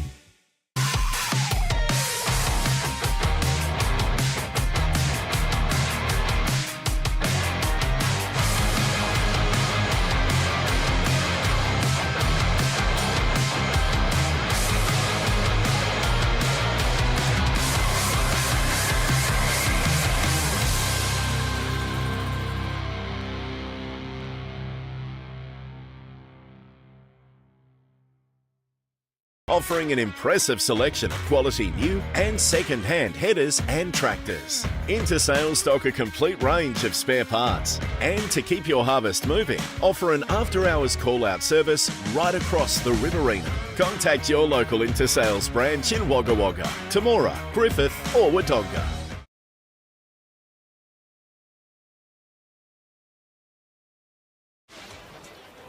Welcome back to the Sandy Creek Recreation Reserve, where we are seeing a cracking grand final here in the TDFL. This is a halftime show, thanks to the Shed Company. When the details count on the Shed Company. Yackandandah 6-6-42 have a 10-point lead over Chiltern 5-2-32. And Brad Freak joins me for this halftime show. And mate, Tell you what, that's a cracking game, a half of footy, isn't it? Yeah, it certainly is. What you can clearly see, we've got the two best sides from the Tallangatta League season in today's contest, and they've delivered really in that first half. In that first half of the first quarter, a bit scrappy, but as the game's worn on, there's been a little bit of space, a little bit more openness to it, and I really thought that for large portions of that second quarter, Chiltern probably getting their game back on check, but Yackandandah, a few late goals, able to give themselves a 10-point lead at half-time. So, and they probably deserve that. More of the footy inside their forward half. The Swannies they've taken their chances when they've gone inside forward 50, probably just haven't gone inside forward 50 enough so far in the game. I feel that Chiltern's best footies look better.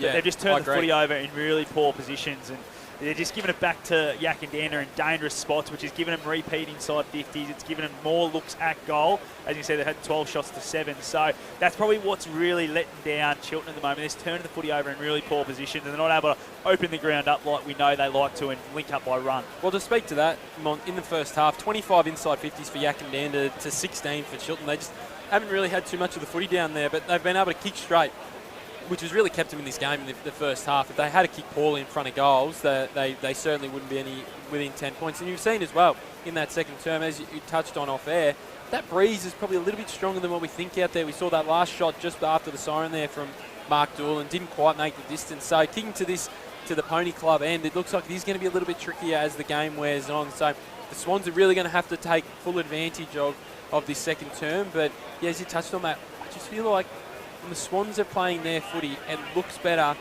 but it's not getting the end result, where the Yackandandah have been able to probably play a little bit ugly at times today, but have a 10-point lead. And that's probably, I guess, for both sides, it's probably a little bit of a positive they can take into half-time, that neither of us are really getting, well, Swans getting our game in, but not getting reward, but the Roos aren't really playing their game, but are in front. So it's really interestingly poised, this match. Yeah, I feel that the smalls for Yackandandah are just doing such a better job, especially in their front half. That's why they get so many options and looks at at goal.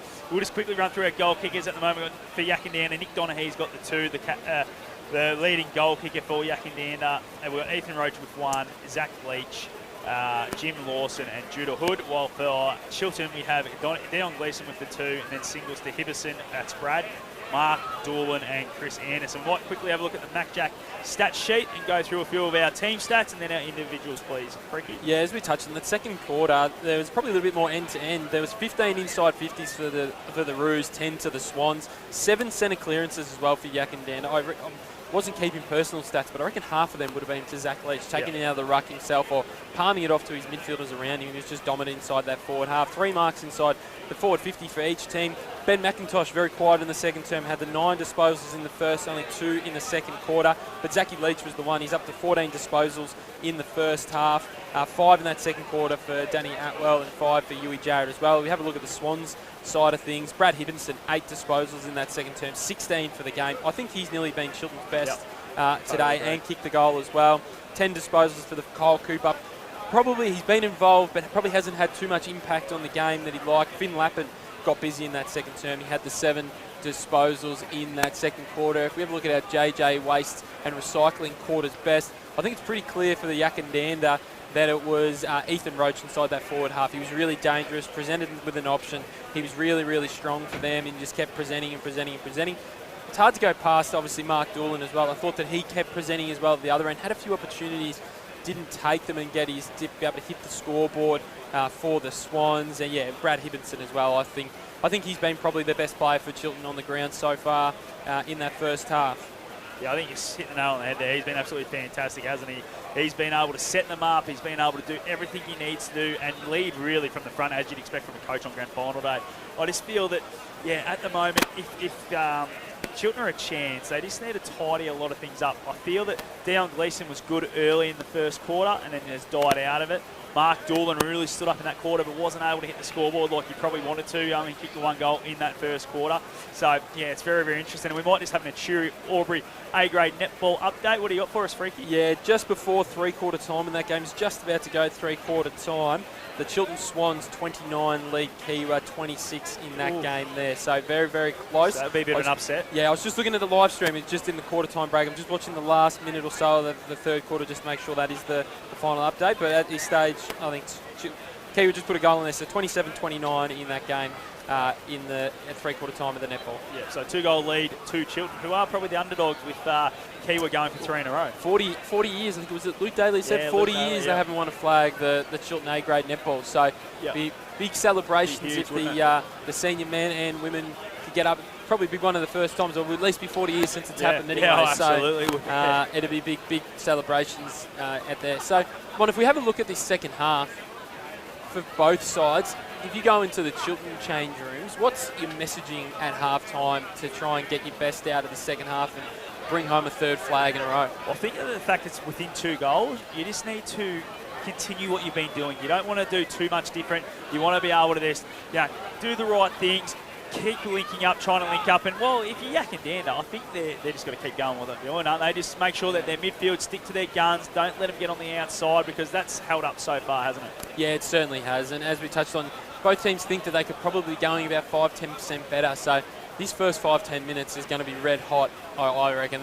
You could nearly be decided within these next 5-10 minutes. We obviously saw a little bit of emotion just after the halftime siren then. So it's going to come down to who the first team to settle in this second half is, and that might be the difference in the game. Yeah, that emotion. I feel that just towards the end of that second quarter, there was a bit of niggle after blokes had kicked the footy on the ground. A lot of that going on, so that could really, really blow up, I feel, in this second half. Yeah, it certainly could. Just hopefully the umpires can keep plenty of control on the game, because the footy we've seen in that first half was simply outstanding. And as neutrals and supporters, that's all you want to see for the second half. Absolutely. You just hope that doesn't take away from what they're doing out there on the field. Anyway, if you've just joined us, it is a 10-point lead to Yackandandah, 6-6, 42 to Chiltern's 5-2, 32. This is the Shed Company halftime show. When the details count on the Shed Company. What we might do, we might take a break, and we'll be back with all the second half action. It's Tallangatta League Finals, thanks to Mark Spraybarn and NZ Albury, and you won't miss a thing. We'll help you get the job done. We'll make your job a smooth one. Dunn's Twin City Cranes.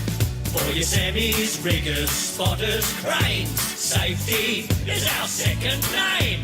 You're looking pretty with Dunn's Twin City. No job's out of reach. Rig it, lift it, move it, shift it. No fuss, talk to us. We'll help you get the job done. We'll make your job a smooth one. Dunn's Twin City Cranes. Are you ready for harvest? Have your harvest needs covered with Intersales. Intersales have been supporting Riverina farmers for more than 45 years, offering an impressive selection of quality new and second-hand headers and tractors. Intersales stock a complete range of spare parts, and to keep your harvest moving, offer an after-hours call-out service right across the Riverina. Contact your local Intersales branch in Wagga Wagga, Temora, Griffith or Wodonga.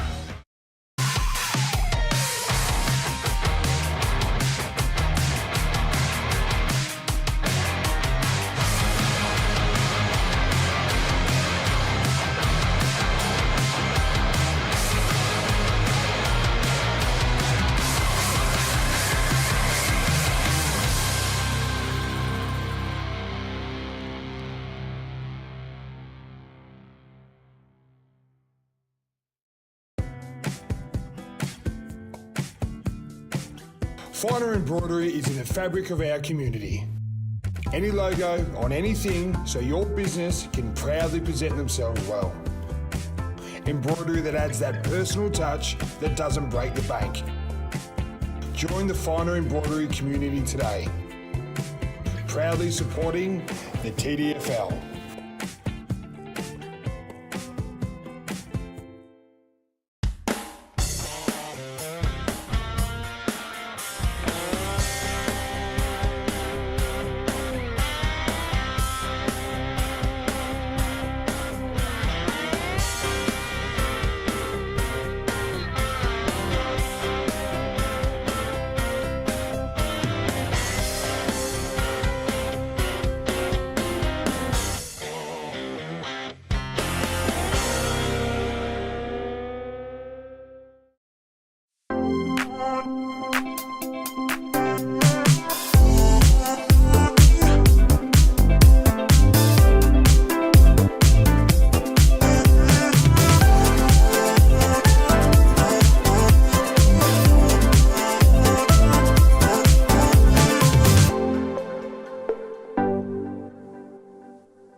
We'll help you get the job done. We'll make your job a smooth one. Dunn's Twin City Cranes.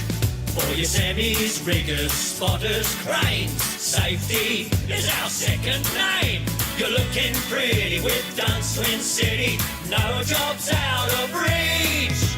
Rig it, lift it, move it, shift it. No fuss, talk to us. We'll help you get the job done. We'll make your job a smooth one. Dunn's Twin City Cranes.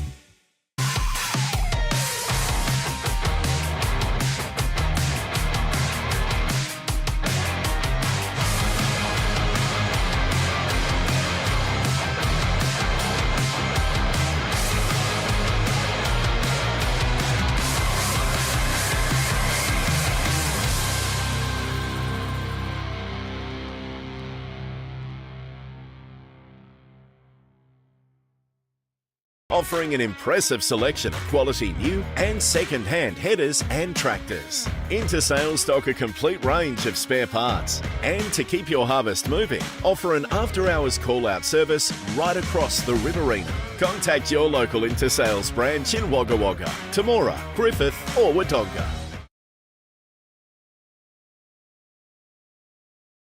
MCG of the Bush for grand final day. Yackandandah versus Chiltern.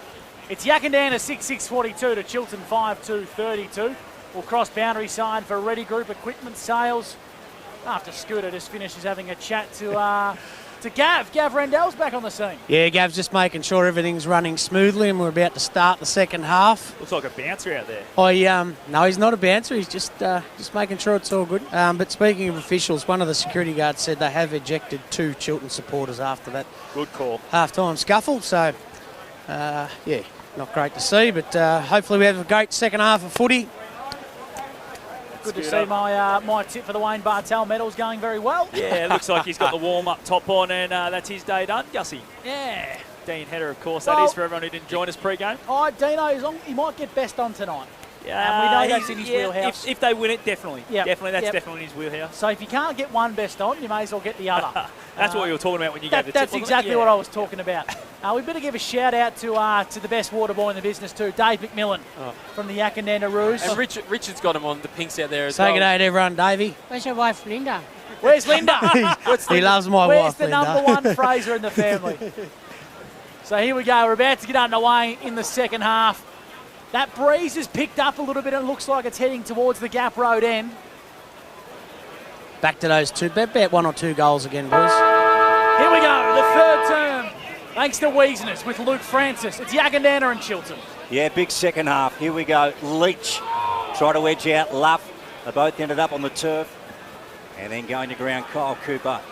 Umpire to take control again. A 10-point lead to the Yackandandah Roos over the Chiltern Swans on the Tallangatta Construction and Maintenance scoreboard.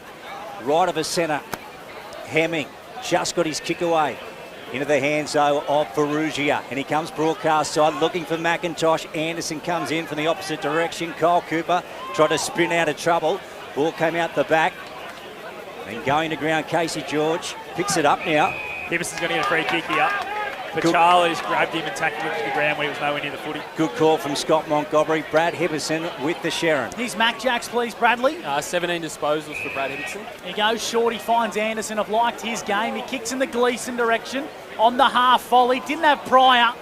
There's a big crunching tackle he's applied. Umpire said he did have Pryor, Monty. Probably could have given that handball, I reckon that's what the umpire saw. Said he probably had a chance to get rid of it and decided not to. Geordie Eaton, recipient, on the booming left boot. Kicks to centre half forward. Gray intercepts in front of McKenzie between the centre circle and the square. He goes out wide. Luff dropped an absolute dolly. Handballs the ball backwards onto Curtis. Curtis kicks long down the line. Gleeson marks out in front. He does. Good player, Dion Gleeson. Very dangerous in the opening half of the grand final. Wants to square it up to centre half forward. Nice work from Logan Martin coming in. Petrala tried to spin it over his head. Annett comes away with it for the Roos. He wants to pick up Roach. He's got to try and make it now. Look at Mason charging in. Ben hit the contest with great pace. He got glass around the neck. And Bailey to take the kick here for the Roos. Super atmos here at the Sandy Creek Recreational Reserve. Let's go to Scott Montgomery for Aubrey Wodonga MG. Yeah, just no representation at half forward here for Yackandandah. It's a massive gulf to Donaghy, who's in the goal square. So here's Lawson, got the headband on, the mummy. Kick was smothered by Lappin, inboard. Roach worked his way up the ground to fairway. So is this bloke, Glass, links up in a 1-2. Roach on the right, long down the line, and Gray playing in front of McKenzie takes a strong intercept mark for the Chiltern Swans. Right foot kick, inboard. Kyle Cooper, he's Mac Jack Shed. Stats, please, Bradley. Coming through 12th for the game. Umpire calls into play on the corner of the centre square. He switches out wide. Dangerous looking kick. Gleeson lost his footing. Yackandandah have numbers. Annette's there. Wants to find the left. Gets it on the left. Kicks long down the line, but Nico Stevens chops out for the Chiltern Swans and will ball the footy up on the scoreboard wing. Call it true centre.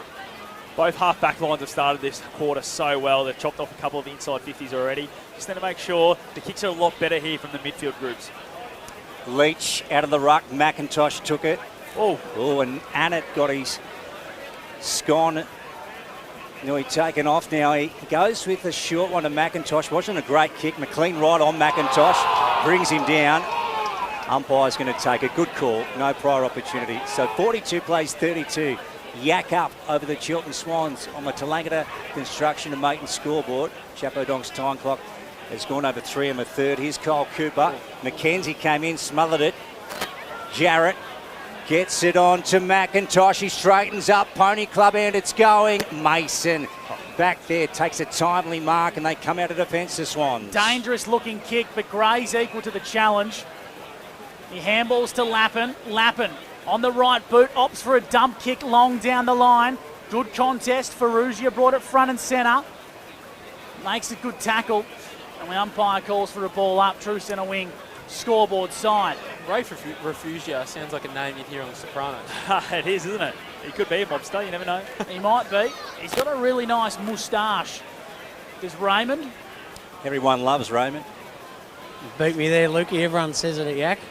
So here come the Swans. They're going to bring it out to the broadcast side wing. Thank you, Trent. Anderson marks, edge of the centre square. About kick and a half from home. Doolan leads. He kicked it in the mark direction. Nice intercept at ground level. The Swans have numbers. Ronnie Bolton, bit of candy. Ronnie Bolton squares up and it's off the side of the boot. Would have been a Union Hotel goal today from Ronnie. But it's out of bounds. Just come off the inside step of the boot there, Monty. It did. It wasn't a great one. But I just want to talk about Ronnie Bolton. The fact he hasn't played too much through the middle of the ground today shows that he's clearly, that calf is still hampering him because he's a guy that's been so good this year through the middle of the ground. So still that 10-point margin in favour of the Roos. We're nearly gone 5 thanks to Japo Donks in the third term here.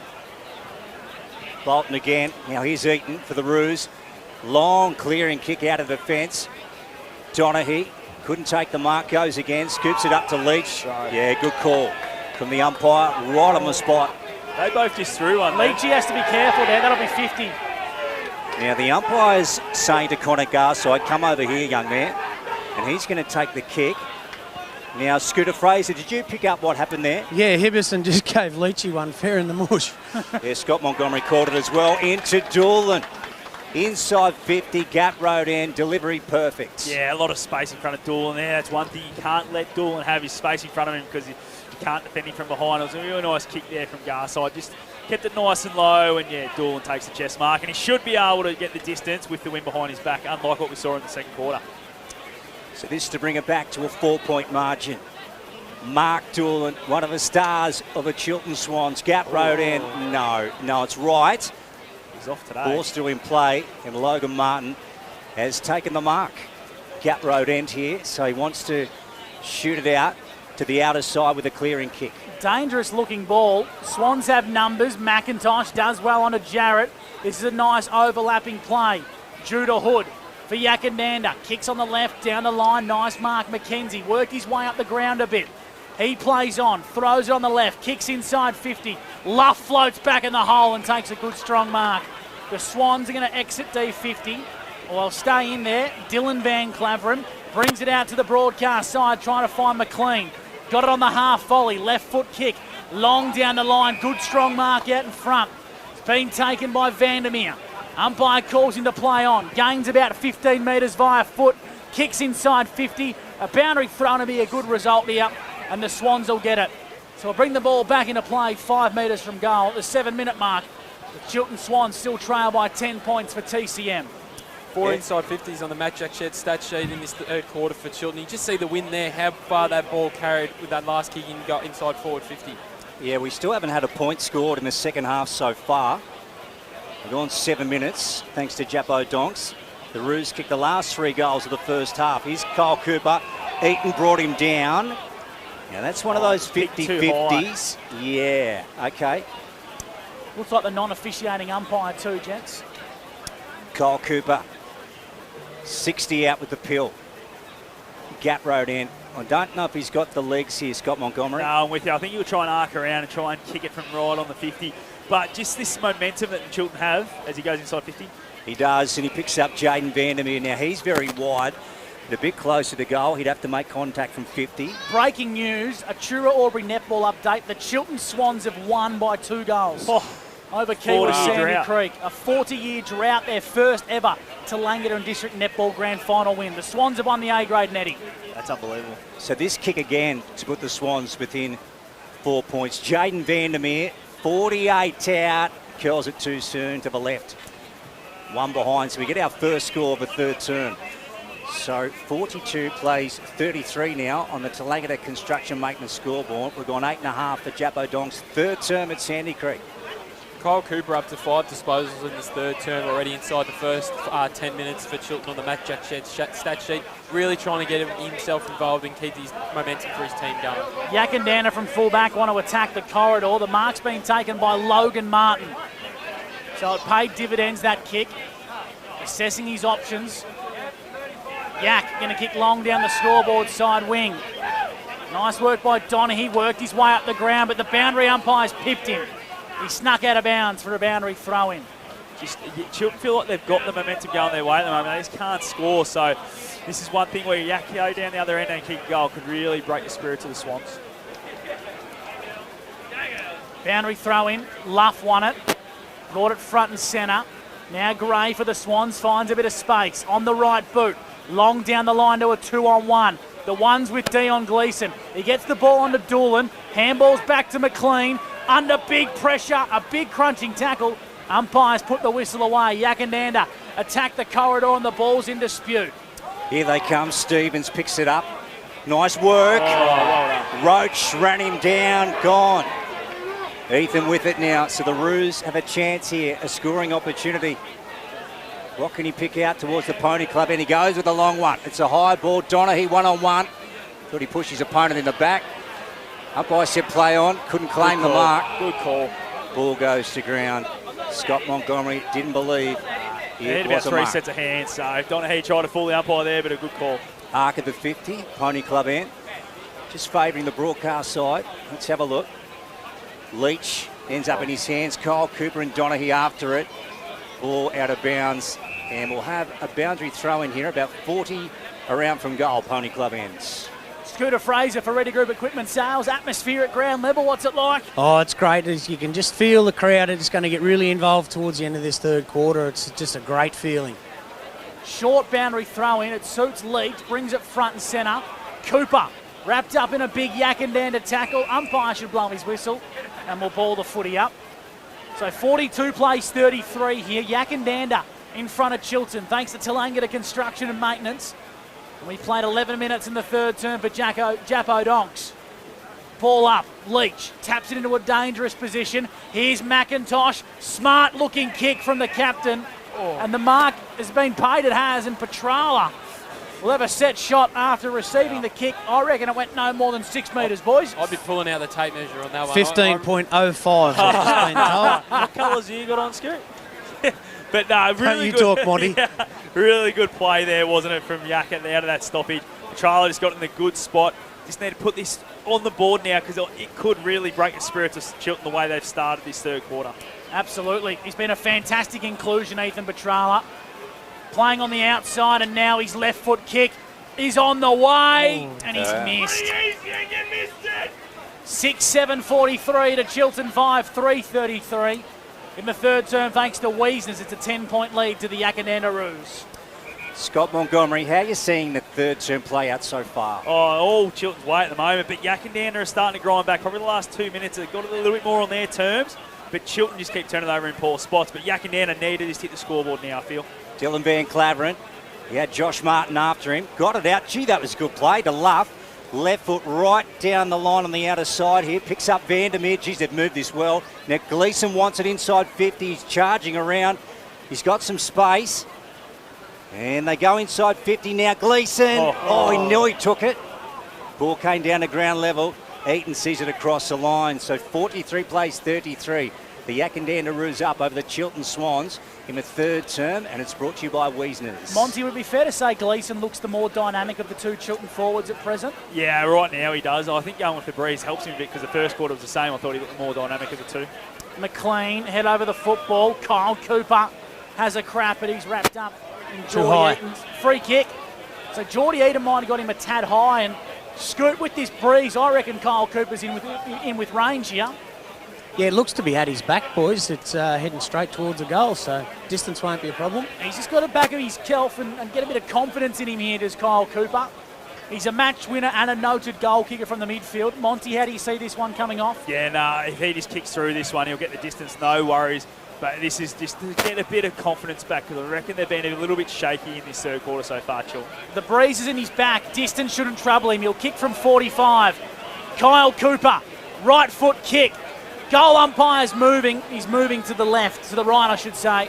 And it's a minor score. Margin is back to 9 points thanks to TCM. Yackandandah will kick in from full back at the Gap Road end. Yeah, we're about halfway through the third term. They've gone close to 14 for Jappo Donks. So this 9 point margin in favour of the Roos. We've got to wait for the Pure to come back. So again, the Swans searching for their third flag, third Premiership Cup in succession. The Roos without one since the year 2000, 24 years. So whichever way it goes today, it is really going to be a super story. Out of the full-back position, the Swans. The Roos, I should say, to Eaton. So 40 out from their own goal here. Gap Road ends. And what's he going to do here? Jordan, another 30 to 40 metre kick out. Lawson came over the top. Luff. Left foot going inside 50. Kyle Cooper, a couple of bites at it. Logan Martin had it. He's wrapped up by the Swans. We're going to get a stoppage. 40 out here. Gap Road ends. 7 inside 50s in this third term on the Mad Jack Shed stat sheet. You feel like the Swans need to get a goal in this game because Yak will come home with that breeze. Particularly at the 15-minute mark for Jappo Donks. Nice work at the back of the contest by McInnes, but his kick was poor. Hemming throws it on the right boot. Bit of a hit and hope. Hibberson, Bodie, slipped over. Got a fingertip involved, but it only favours McIntosh. He finds Roach in the long skins. Oh. Roach's kick was under pressure, and it goes out of bounds on the full. Might have hit his head on the ground when he got tackled there from Hibberson. Yeah, I reckon he definitely did, Mont. He hasn't really moved too much, so yeah. Well, cross the use, Scooter, and he doesn't look to be in a good way. Yeah, just as Bodie Hibberson brought him to ground, looked like it was The just umpire's his going to stop forehead. the game too, boys. Well, they probably need to stop the game. Absolutely. Because the footy's going to go straight towards him. It was nothing. No malice in it. No Yeah, malice in it. It was just a bit of an awkward tackle in the end. So unfortunate incident, one of those things. He just, as he tackled him, he just slipped out. His feet slipped out from underneath him and just sort of hit the head on the ground. I just want to point out that a couple of positional changes Chiltern have had to play today because of two guys they've brought in that are underdone, which is Bodie Hibberson and Ronnie Bolton, who have had to play forward. Feels like Sean Curtis has to play as another wingman. Whereas over the last couple of weeks, Lukey, we've seen a lot of him. He's played as that forward and he's looked dynamic, hasn't he? And a guy that can hit the scoreboard. Whereas now he's up the ground. He hasn't really been able to get in the game at all. And I feel it's because of the two guys they've had to bring in underdone. It's a great pick-up, Scott. And I think if the game gets in the balance, I think Chiltern just have to pull the lever and get Ronnie Bolton a bit more involved in the game. He's looked dynamic and exciting when he's got his hands on the ball. I'd get Sean Curtis forward too, mate. So Hemming's going to be the recipient of the free kick here. I reckon we can add about 2 minutes with time off here. Good to see Roach on his feet coming off the ground. He's been held. He's not well, but it's good to see he's up on his feet getting off. And probably unfortunate for Yackandandah because he was probably in their best handful today. Absolutely, he's been outstanding. really lively. We'll get Scooter Fraser for Ready Group Equipment Sales to keep an eye on Roachy. In a bad way. And of course, coming off the ground with a head knock in the care of the trainers. Hemming for the Swans, gets things back underway and he kicks inside forward 50. Big contest forms, Doolan's there, on the left, gets it out of bounds on the full. Just really struggling to make the most of their inside 50s for Albury-Wodonga MG, Monty. Absolutely, they are. They're just going to poor positions, and when they do get shots on goal, they're just not taking their chances, but just going to the boundary line a little bit too much in this third quarter. Logan Martin had a good look out the other side. He just got Out of bounds on the inside the line. Yeah, that was always going to be a dangerous kick. He was eyeing off the other side, and it hasn't come off. Gee, okay, so it'll be a big price to pay. The Swans could get one here. Brad Hibberson is eaten again, trying to mop up McIntosh off his foot. Kyle Cooper down low, picks it up, reels it in. Roos have got him. There's a whole herd of them there. And the umpire to take it. So 43 plays 34. Yak up over Chiltern on the Tallangatta Construction Maintenance scoreboard.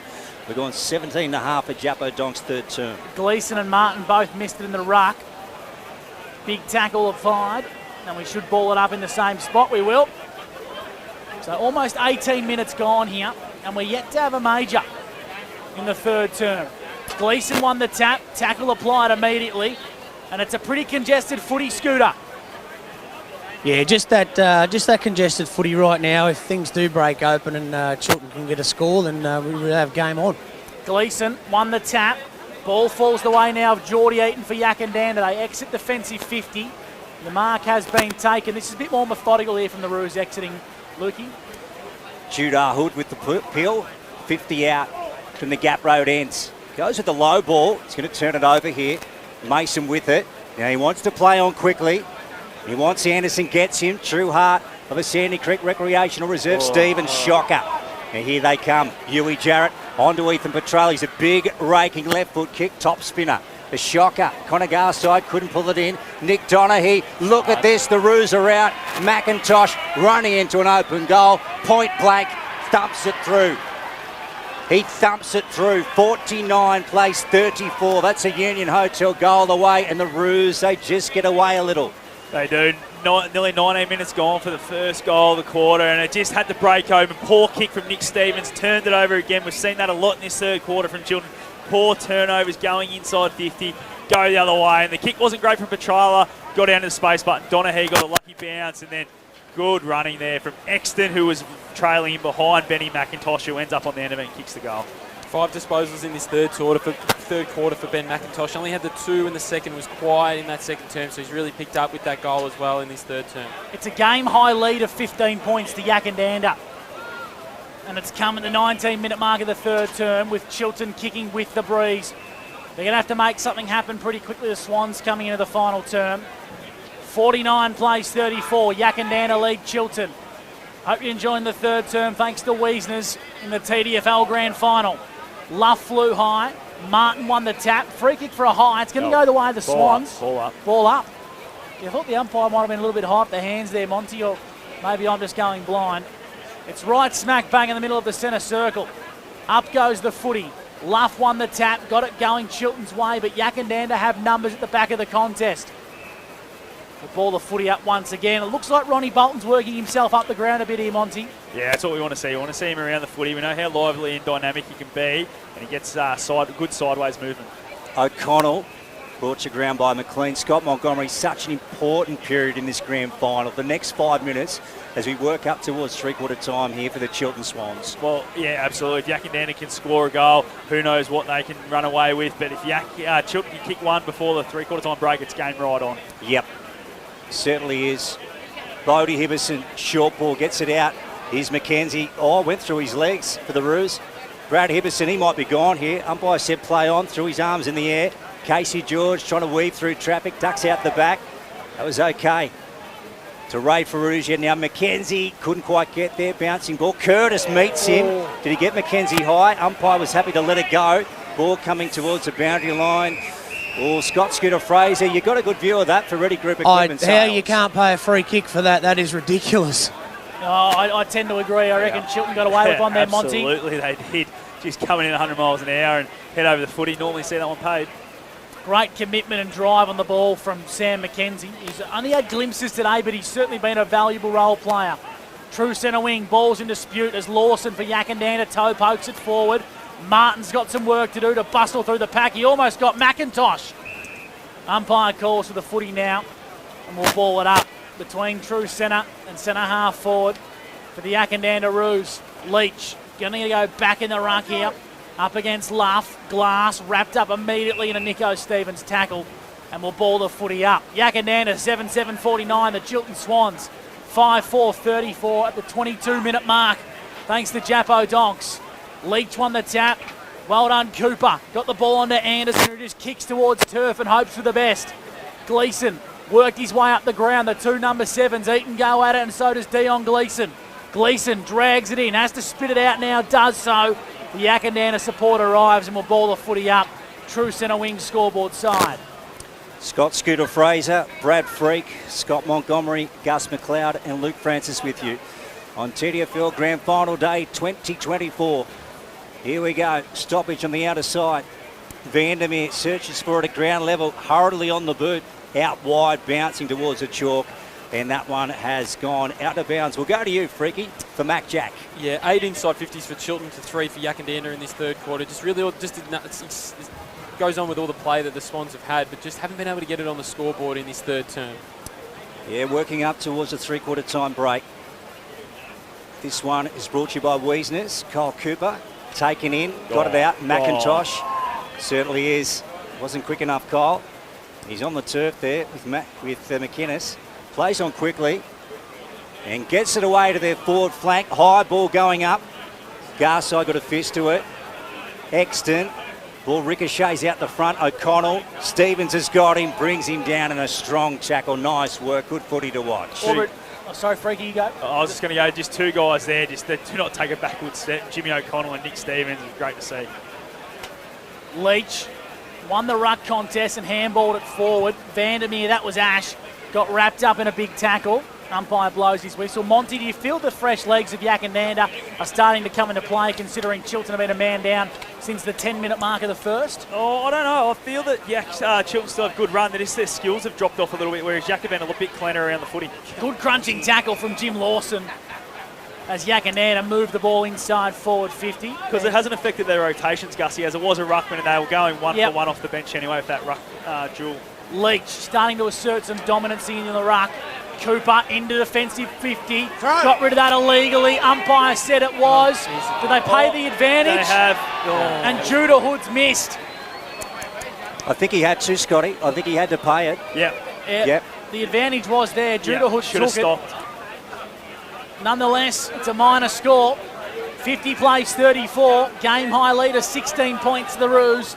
24 minutes gone in the third term for Wiesner's. Brad Hipperson inside D50 for the Swans. Pony Club end. Now he might have to dump this out. No, he's looking out the outer side. Now he's got a hit of Guernsey here, red and white. Yeah, nice work. Gets Finn Lappin. Okay, they're out here. Stevens, if he can run onto this. Now Lawson's after him. Stevens, good one-on-one win. And he's away, Nick. What can he find here? Goes to true centre half forward, bouncing ball. Logan Martin came out. Ball at bootlace level. And it's wrapped up. Well, Casey George at the bottom. Gee, he was lucky. Umpire caught it. He's going to take it. 50 plays 34 here. Yak up on the Tallangatta Construction and Maintenance scoreboard. Scott Montgomery, Aubrey Donga, MJ. Just that kick there from Stevens. We've seen that a lot from Chiltern in this quarter. Going to the top of the 50, turnover. Really, really poor. Three-quarter time here at the MCG of the Bush. The game's still in the balance, but Yackandandah have their noses in front. They lead 7-8-50 to Chiltern, 5-4-34 on the TCM scoreboard. Stick with us. It's a monster final quarter coming your way at the MCG of the Bush. It's the TDFL finals for Mark Spraybarn and NZ Albury, where you won't miss a thing. We'll help you get the job done. We'll make your job a smooth one. Duns Twin City Cranes. For your semis, riggers, spotters, cranes. Safety is our second name. You're looking pretty with Duns Twin City. No job's out of reach.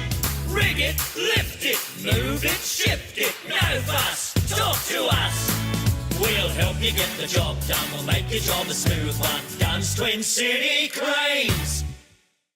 Are you ready for harvest? Have your harvest needs covered with Intersales. Intersales have been supporting Riverina farmers for more than 45 years, offering an impressive selection of quality new and second-hand headers and tractors. Intersales stock a complete range of spare parts, and to keep your harvest moving, offer an after-hours call-out service right across the Riverina. Contact your local Intersales branch in Wagga Wagga, Temora, Griffith or Wodonga.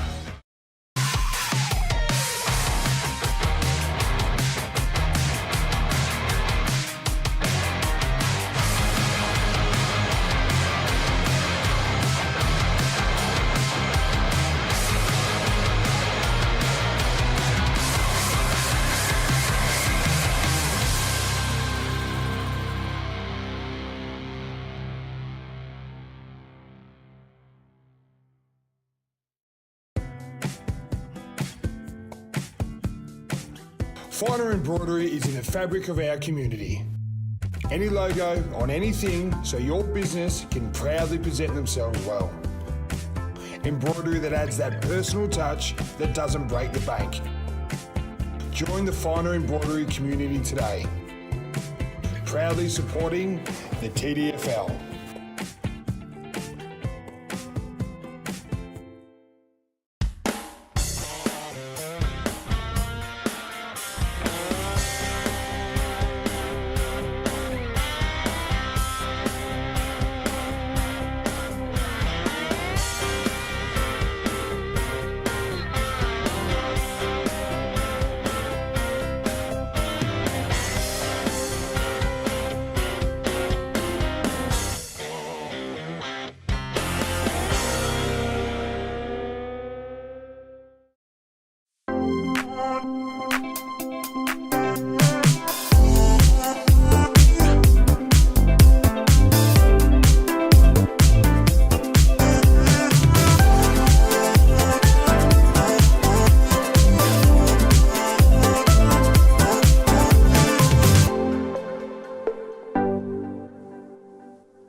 We'll help you get the job done, we'll make your job a smooth one. Dunn's Twin City Cranes. For your semis, riggers, spotters, cranes. Safety is our second name. You're looking pretty with Dunn's Twin City. No job's out of reach. Rig it, lift it, move it, shift it. No fuss, talk to us. We'll help you get the job done, we'll make your job a smooth one. Dunn's Twin City Cranes.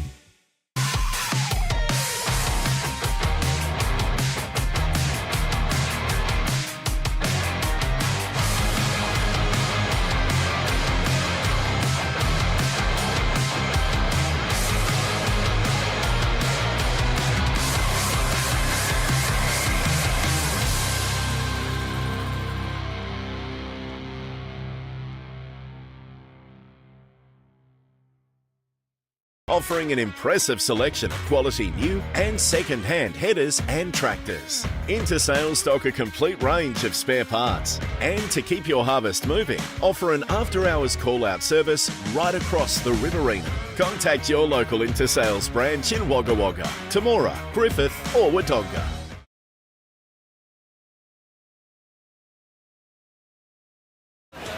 The spectators are just making their way off the ground. Bradley quickly for JJ's Waste and Recycling. The quarter's best. Yeah, in that third quarter, I thought Ben McIntosh and Zach Leach really fought hard for their respective sides, for Yackandandah. And if we have a look at the Chiltern Swans side of things, Kyle Cooper really tried to put his influence on the game, but just couldn't get involved as much. Leading disposal getters on the Mac Jack Shed stat sheet, Zach Leach up to 17 disposals, 16 for Ben McIntosh, and for Chiltern we've got 19 for Brad Hibbenson and 17 for Kyle Cooper. Boundary side, Scooter Fraser for Ready Group Equipment Sales. Yackandandah will be coming home with the breeze. Yeah, and that's something that Justin Mabry said, to keep Chiltern goalless in that quarter with that breeze. Now for them to use it, get first use, get that first goal or two and put the game to bed. Here comes the final turn. Umpire holds the Sharon aloft for the X-Ray group. Yackandandah and Chiltern, the Roos by 16 points. Yeah, here we go. Can the Swannies come from behind like they did last year to claim their third cup in 3 years, or the Yackandandah Roos take their first premiership in over 2 decades? Let's find out. 50 plays 34.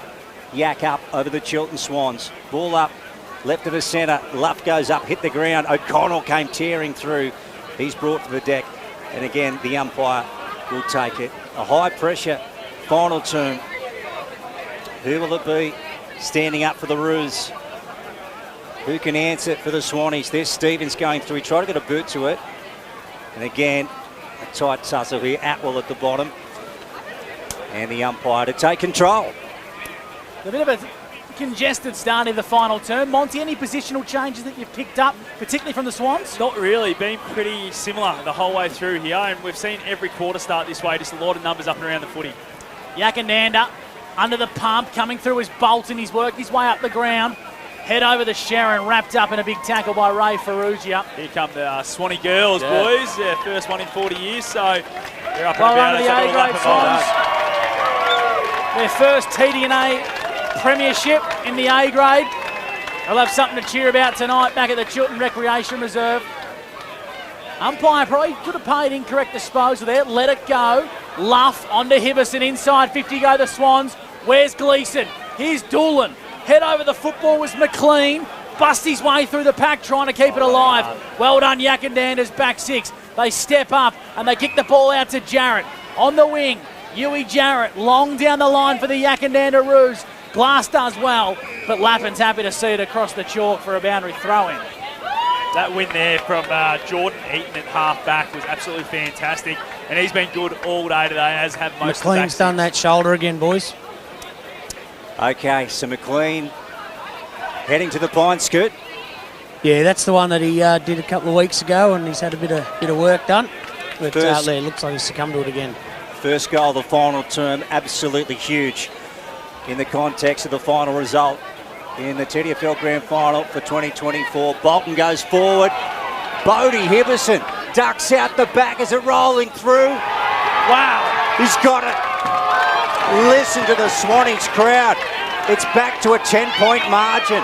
Oh, we've seen this story before. So the Roos lead by 10 points on the Commercial Club scoreboard. Scott Montgomery, it is on now. Absolutely it is. We know that they will not give up, will the Chiltern Swans. So how do Yackandandah respond? They've given up the first goal for this half, 2 minutes into this last quarter, so they just need to make sure they get back on it at the end of the Roos. Two early inside 50s on the Mac Jack Shed stat sheet for the Chiltern Swans in this last term. Bodie Hibberson, the inclusion of the side, kicks a crucial goal to kickstart the fourth term. It's a 10-point lead. We'll get Scooter Fraser to keep us updated on the injury update of the of the Chiltern bench. They are down a rotation already with Dean Header out of the game. Here's Hemming, received it via Cooper. On to Stevens, fumbled at the crucial moment.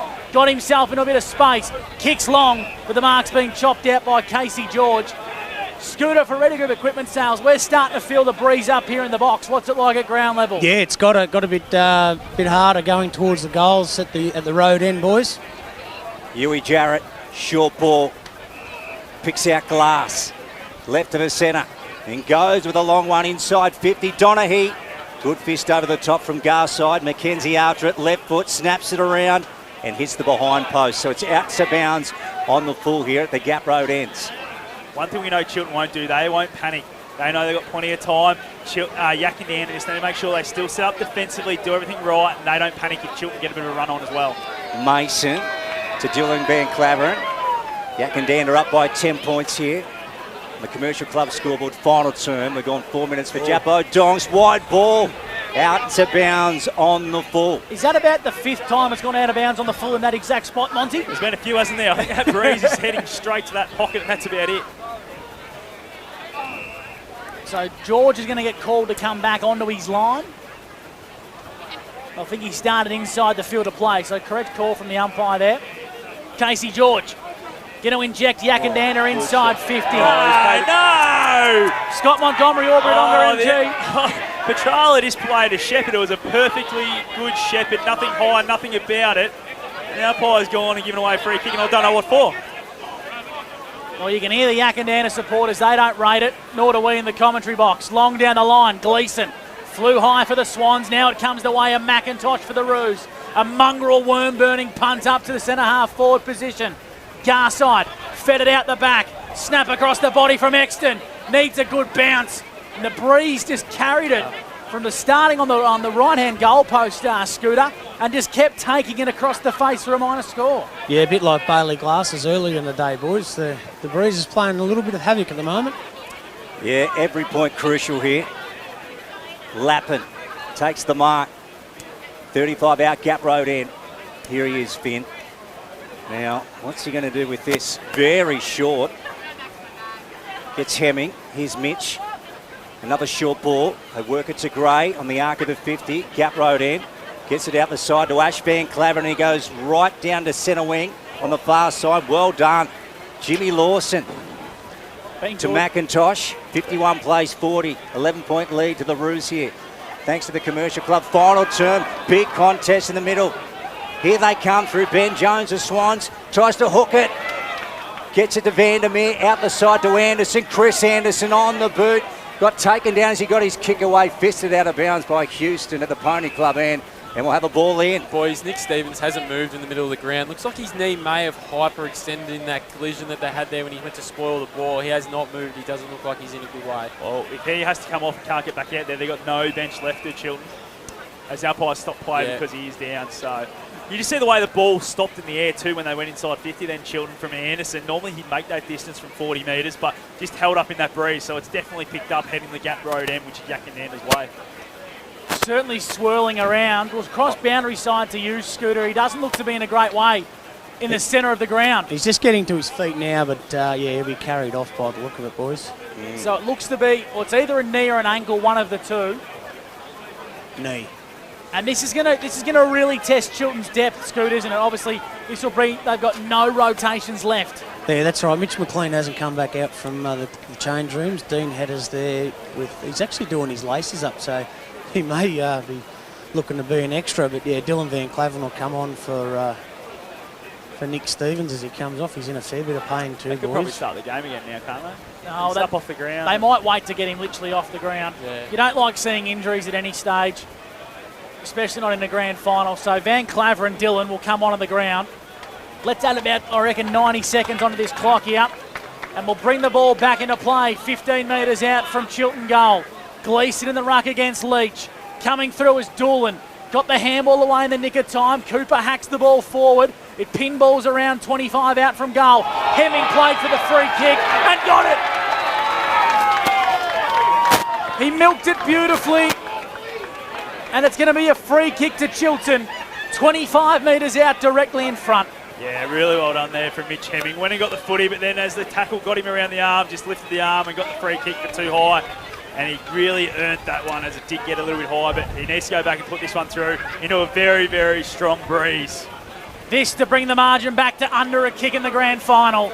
The vice-captain, Mitch Hemming, kicks on goal. Looks to have missed.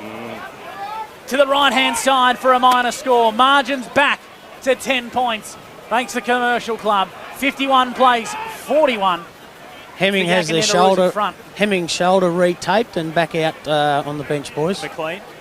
McLean. Yeah. And what's Dean Hedder doing? Is he putting on the boots? No, I think Scooter? he might have just been fixing his laces. He's still sitting there. Casey George long out of the fullback position for the Roos. Here's Anderson. Coming in Exton, picks it up. Try to get to Huey. Jarrett got it there. Here he goes now. Short one to McIntosh by hand. By foot, they go to the arc of the 50. Gap Road end. McKenzie hit the deck. Free kick. He'll get a free kick this time.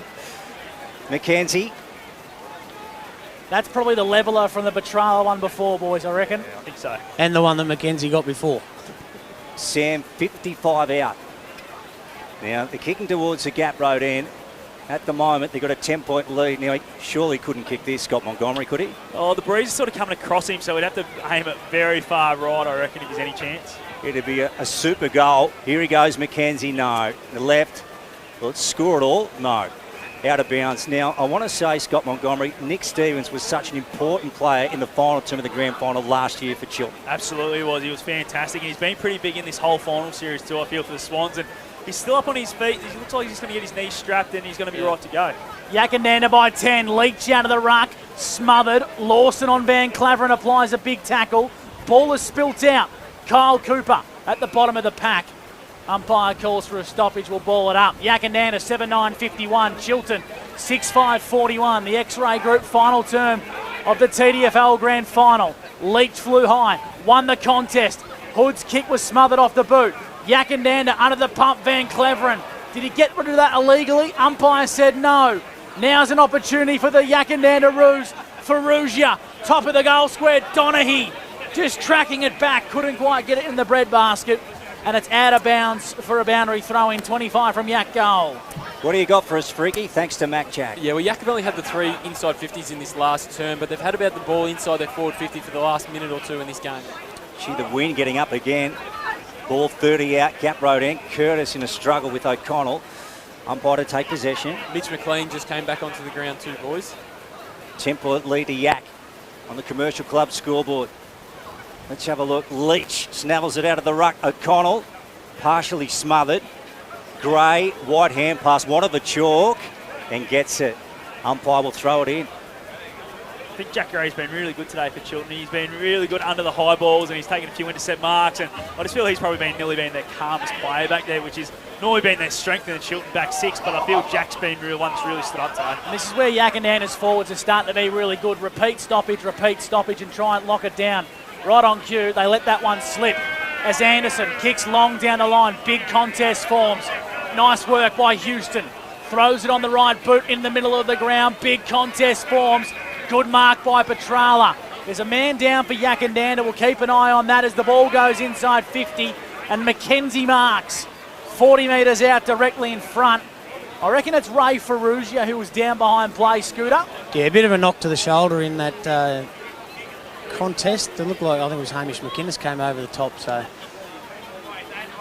Mackenzie here with this shot on goal. Needs to put this one through just to give him that little bit of breathing space. Chiltern have done a lot of attacking, haven't been able to hit the scoreboard. Now Mackenzie for the Roos needs to make sure of this one. I reckon aim for the right goal post. Sam Mackenzie, son of a gun at Yackandandah, left foot kick, looks pretty good. Does it have the legs? It's hit the post. That breeze. The breeze took it late, and it's an even 11-point ball game as Chiltern bring it out quickly from defence. Your guard side, put it down, Mackenzie right on him. Ball's gone out of bounds. Just a couple of times, Garside in that defensive 50, he's just been a little bit fumbly and putting his team under a bit more pressure. 52 plays 41. Yak up over the Chiltern Swans. We're on 13. Final term for Jappo Donks in the TDFL Grand Final for 2024. Kyle Cooper, we're almost got wheelbarrowed into the ground. Wheelbarrow. Looks like Nico Stevens might be coming back on too. Scoot, he's got the knee taped up. Yeah, they put a fair bit of tape on it, boys, and it looks like he'll try and get someone off so he can get into that back line. Mackenzie breaks away, left foot, snap, through for one minus score. Okay, so 53 plays 41 now. Yak up over Chiltern. Jappo Donks' time clock has gone 13.5 final term. Chiltern need the next goal, Monty. It's as simple as that. Absolutely, they do, and it's a handy point, that one. 12-point lead means they've got to score 3 times to Chiltern. Van Claverin's kick from full back. Mason keeps it alive, trying to find Dylan Van Claveren. Under the pump. Great defensive work from Yackandandah. They're going to lock this ball up at half forward. We'll have a stoppage. Brad Freak, Mac Jack Sheds. Yeah, 4 inside 50s in this last 10 for Yackandandah, 3 for Chiltern, 3 disposals for Mitch Hemming, 3 each for Ben McIntosh and Newey Jarrett as well. 14 minutes gone, 53 plays 41. Yackandandah lead Chiltern in the last term thanks to the Commercial Club. Umpires paid a high free kick here. It's against glass, I reckon, and it's going to go the way of Chiltern. Scott Montgomery, all Barong and MG, talk us through that. Yeah, just burrowed in there. I think it was Sean Curtis, and he's got the free kick at half back. Not a great kick, but... Josh Martin's taken it, adjacent to the scoreboard, far side. So the grand final in the balance. The cup between them. Here goes Josh, long inside 50, good mark from Garside. Good player, Connor.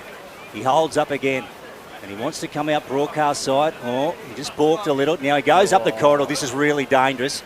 Who's going to mark this? It's Logan Martin. Been big today. Handballs off to Ben McIntosh. High ball going inside 50. Gap road in. Garside got a hand to it. Glass searching for it. Dylan Van Claveren comes in. Nice work to Finn Lappin. Short one to Luff. Luff just goes with a hack kick. Ends up in the hands of Annett. So the Roos up by 2 goals. A 12-point margin in the grand final. Final term. Annett. Short ball to McIntosh. Wants to play on quickly. Has he got a target? Oh, McLean. Great work and holds up for the Swans in defence. Takes a really nice intercept mark. This is the part that Yackandandah are doing so well. They're setting up well, long down the ground. And Martin, Logan Martin has been instrumental. I reckon it's his 4th intercept mark of the term. Kicks Yackandandah inside forward 50, but straight back into the hands of Jeremy Luff. Luff is going to look to switch. Out wide, scoreboard side wing. Lappin's taken the mark for Chiltern. On the right boot, nice looking ball to Mason, who marks across half back. Looks inboard, dangerous looking kick, but it comes off. Gray attacks the corridor to find Brad Hibberson. Let's get his Mac Jacks from Brad Freak. Yeah, he's at 21. And that's a nice looking kick, brings the ball out towards Jones. Mackenzie in pursuit. Jones is gone! Oh, how good. What a tackle from Mackenzie! Sam McKenzie with could be a big moment in this grand final. He plays on and he finds Petrala. Petrala, left foot going to the arc. Donaghy, a long way from home, 70 out, wheels and goes, breaks away from his mark. Leach couldn't take it down low. Ball bouncing out of bounds in the pocket. Let's go to Freaky for Mac Jack. Just reckon Leachy just lost that in the sun a little bit there. The sun would have been right in his eyes, and you just see when he was leading out, he didn't really know where to go, but yeah, I think the sun might have just blinded him. 53-41. Yak up over Chiltern. We're in the final term. We've gone almost 17 for Jappo Donks. O'Connell down low, got the handball out. McIntosh has been huge, hemming over him. And the umpire to take it on the arc of the 50 at the Gap Road ends. Can we just talk about that tackle from Sam McKenzie again? Chiltern were out, then they had the overlap there. McKenzie laid the tackle perfectly and got his team back inside 50. He's had 5 or 6 really big moments today, McKenzie. Glass fights hard. McIntosh head over the football. Umpire calls for a stoppage. 17 and a half gone. It's Yackandandah by 2 straight goals on the Commercial Club scoreboard. On the verge of a 24-year premiership drought. Yackandandah, can they hang on? The Swans are going to come hard. Hibberson's got his head over the football, disposed of it in the nick of time. Glass appeals for a high. Umpire says no. We'll ball it up once again, 50 metres out from Yackandandah goal. Yackandandah will take this for the next 10 minutes, wouldn't they? Just repeat stoppage after repeat stoppage because they don't care. They don't score as long as Chiltern don't. Leach won the tap. Didn't quite gain much momentum. Pinballs around. Head over the football was Hood. Coming through is Mason. Handballs out wide. This is nice play from the Swans. Now Anderson has to attack the corridor. Cooper's been quiet. Lost his footing. Got the kick away in the nick of time. Umpire said no. Holding the ball. Petrala inside forward 50. Dangerous ball for Yackandandah. Lappin's up to the challenge. Finds Garside. Has to kick long down the line. Big contest forms. Has the mark been paid? Umpire said no. McKenzie head over the football. Umpire calls for a stoppage and will ball it up. Freaky for Mac Jack. Yeah, 7 inside 50s for Yackandandah. Ben McIntosh, though, 5 disposals for the Roos in this last term. Really standing up for his team. Final term. Gone to 18 and a half for Jappo Donks. 53 plays 41. Yackandandah up over the Chiltern Swans. What a great grand final, hey? Great final term. So tight in the clinches now. Wouldn't it be a telling goal if the Roos were to kick one here? It could be the killer blow. Favouring the Gap Road end on the broadcast side here. 70 out from the sticks. And ball at bootlace level. Who's going to pick up this? Such an important sharing to be won. Lawson breaks through. Now who can take a mark down there? Inside 50. Leach takes an absolute beauty. A great outdoors mark of the day. So timely, Scott Montgomery. Absolutely. Just that clearance win, and Leach was never, ever going to be anyone else's ball but his when he took off for that one, and absolutely great grab. And if he just goes back, any score will do here. I don't think a goal is that important. Any score will do. Makes it a 3-score margin. So Leachy just needs to make sure he gets the distance here and aim to the right, Big Zachy. It could be the knockout blow. Zach Leach, the Barton medalist this year. Can he nail this through for the Yackandandah Roos? It's absolutely picture perfect. And the Roos might be home. They might be home. He's got a double. Outstanding, sorry, Gussie, outstanding game from Zach Leach. 21 disposals on the Mac Jack shed stat sheet. He's kicked the 2 goals now. I think his ruck work around the ground has been outstanding today. He's had numerous amount of centre clearances and clearances in general for his team. I think he's probably nearly been the best player on the ground today, the big fella in that forward half. He's been instrumental in everything that the Roos have done, and yeah, 21 disposals and 2 goals on grand final day. Really cap off a wonderful year for himself. Monty, I think he's the favourite for the Wayne Bartel. Big Zachary. Yeah, Gussie, I'm having my money on him, I reckon. He's been absolutely huge, and that they're right there just probably sealed it for him. 59 plays 41 at the 21-minute mark. Yackandandah. Can they hang on? We know Chiltern will throw everything at him. Final term thanks to the X-Ray group. Zach Leach just kicked a big goal. The boom recruit to the Yackandandah Football Club, the Barton medalist. Umpire's going to call for a stoppage once again. The Yak crowd starting to get pretty up and about down there, Scooter. He's with him. He's with him. He's done. He's gone. He might be doing the uniform swap. He did say, boys, if I don't talk, just stop throwing to me because he might be crying. Oh, I got caught talking to the emergency umpires, boys. Sorry. Here's a go for Exton. Streaming down the scoreboard side wing. He kicks to half forward. Nice mark taken by Hood. Wants to get it inside 50. Leach again! Big Zach! Great outdoors mark of the day. And Zach can go back to put the icing on Yackandandah's cake. Too big, too strong. That's been said a lot about Zachy Leach, and right there, that proves exactly right because Lapo did everything he could to try and get around him. Just wasn't able to get a fist on it. Big Leachy again puts this one through. I'm saying he's definitely sealed it. I reckon he's already got it regardless, Monty. Zach Leach, 45 metres out, 45-degree angle. Left foot kick. Game, set, match! Hey, Gussie. At long last, Senior Silverware is bound for Butson Park. It's a game-high lead of 4 goals. 3 off the boot of Zach Leach. And Yackandandah look home in the big dance. They'd be jumping up and down everywhere, wouldn't they? Gussie, family reunions in Coburg in Melbourne or in London with Lockie McMillan, they'd be everywhere. So Zachy Leach up to 22 disposals now and kicked the 3 goals. He's been outstanding. It's out to 24 points and even 4 goals. The Yackandandah Roos lead by Atwell goes forward again. Donaghy's taken the mark. It's party time, Lukey. Yeah, it is. You see this so much in a grand final, don't you? Once you break the damn wall a little bit, it was such an arm wrestle for the first 20 minutes of this quarter, and Leach's first one at the 20-minute mark just opened it up, and now they're going back to their third in the space of 3 minutes. So if you've just joined us on the TDFL live stream and on 1494 2AY, they haven't won a Premiership Cup in 24 years, the Yackandandah Roos. Nick Donaghy comes in and he picks up another. That's a treble for him. And they get away. Listen to the crowd here at the Sandy Creek Recreational Reserve. Boundary side, Scott Scooter Fraser for Ready Group Equipment Sales. Do I see a uniform change from you, Scooter? Bloody oath, mate. You take a look at it. I love it. I've been impartial all bloody day, but the lid's going to come off now. And rightfully so. 30-point lead to Yackandandah at the 23-minute mark. Nick Donaghy, a man that's been through a lot of footy at Yackandandah, kicks a big goal and beautifully called by Luke Francis. Here on 2AY in the live stream. 30-point lead of the Roos. They're home in the big dance. Off the back of the square comes Cooper. Wrapped up in a tackle. Umpire calls for a stoppage. Brad Freak, Mac Jack Sheds. Yeah, it's just something defensively that Yackandandah have been able to do against Chiltern this year. 33 and 38 points Chiltern kicked throughout the home and away games. They're only at 41 now. Don't really look like scoring either in this game. Jarrett on the left boot, kicks to half forward. Got tackled as he went to kick. Pinballs around. The Chiltern's numbers arrive in support. Handball over the top. They're going to exit defensive 50. Trying to find Gleeson. Chiseling ball got his way to him, but he dropped the mark.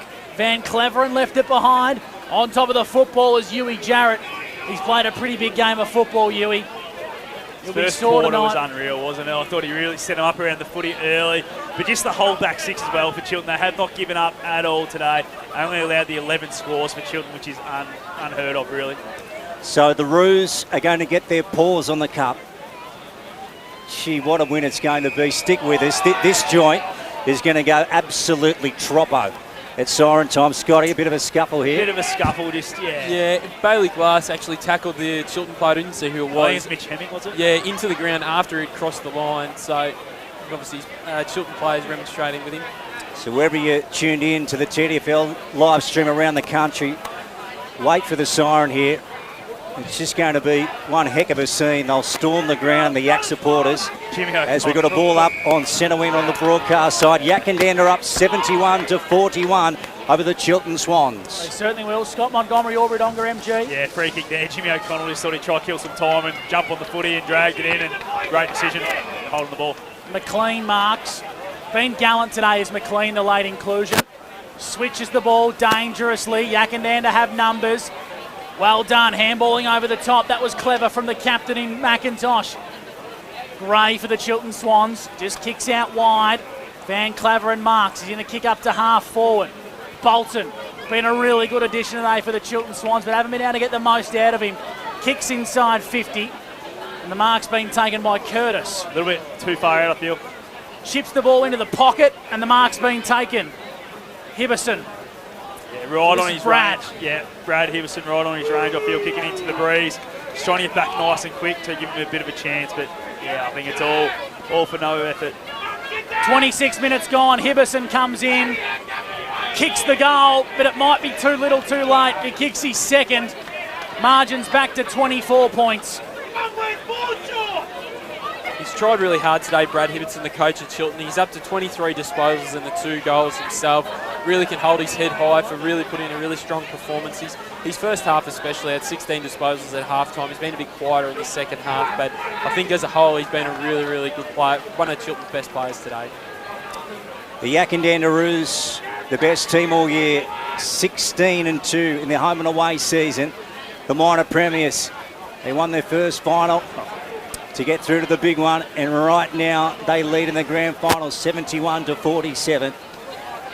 What a scene it's going to be here at siren time. Ball arc of the 50 here, Gap Road end, and they've done it. The Yackandandah Roos are on top of the tree for the first time in 24 years. They take the cup in 2024. It's a royal flush for Yackandandah. They've won every single grade of football in the Duns Twin City Cranes TDFL. And I can tell you right now, there will not be enough beer at Yackandandah tonight, boys. The party will go on long into the weekend.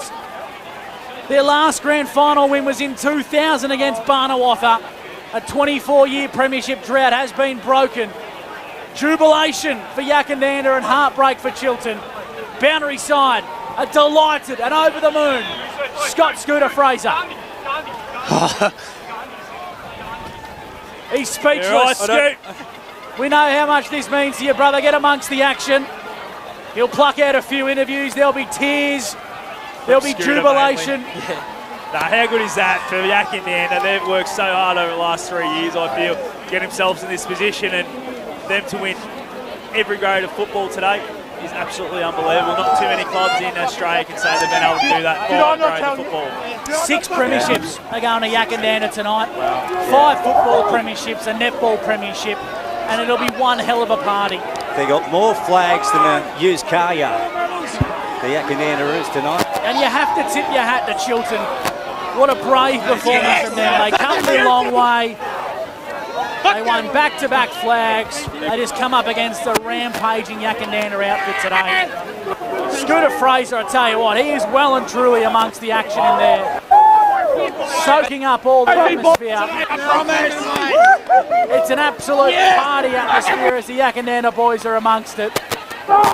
It's a great scene of country footy, isn't it, after a grand final? Like, when they storm the ground like this. Look at it, isn't it? Thank you. Look at it. Thanks, boys.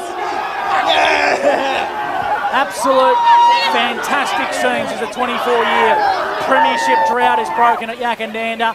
We better give a shout out to the man that pioneered all of this, Simon Coy. Just sent me a message saying he's tuning in from Queensland. That's great. He come to this place 15 years ago for the first ever TDFL broadcast. He's a Yackandandah man and he'll be very happy up in the Sunshine State. Scooter Fraser is well and truly amongst all the action.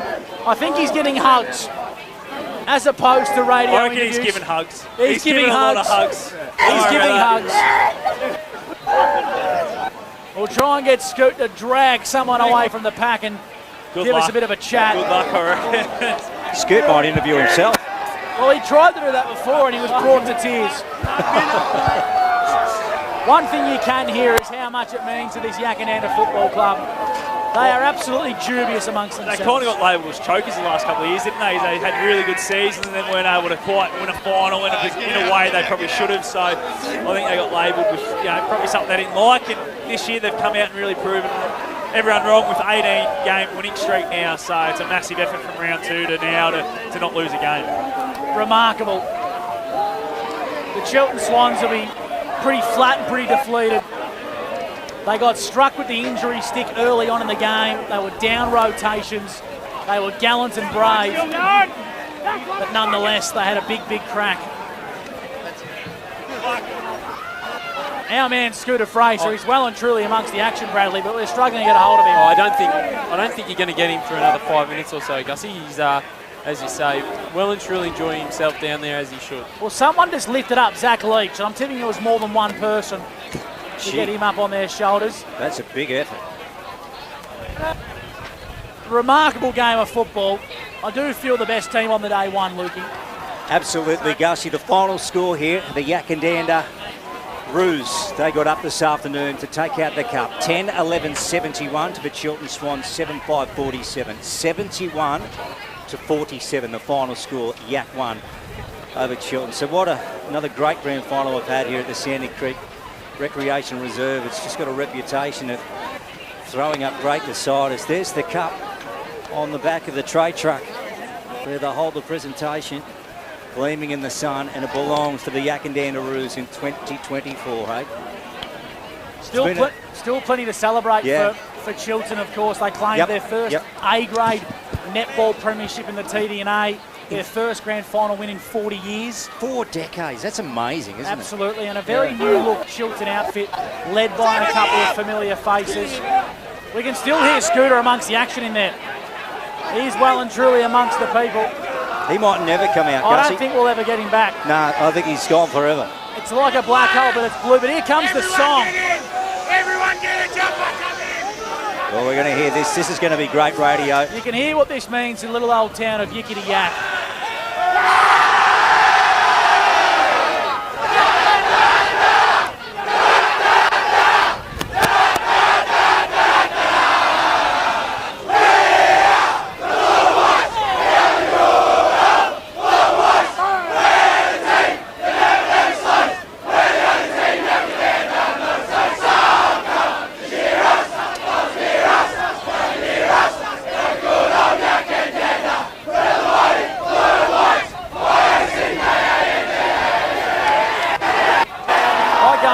Yackandandah at the best of times, let alone at the back end of a song. I think that, I don't think Yackandandah will ever be the same after today. Monty, you know, being involved in local footy, particularly the Tallangatta League, how much a win like this means, not only for the football club, but the community of Yackandandah. It's going to mean a lot for the businesses. It's going to mean a lot for the people that live out in Yackandandah when not much goes on. This means so much to the entire town. Yeah, absolutely it does. And a footy club brings towns together, and for them to be winning, it helps a lot more. But the past players, the old timers that have been around for 50 years, they all live on this stuff, and they come every single week. They put their money into the club. That's how the clubs survive, with guys following them. And to get something like this, it's just reward for effort for the whole club and the whole community for what they put in throughout the year. No, absolutely. Jeez, that breeze has picked up, boys. Oh, it's starting to get a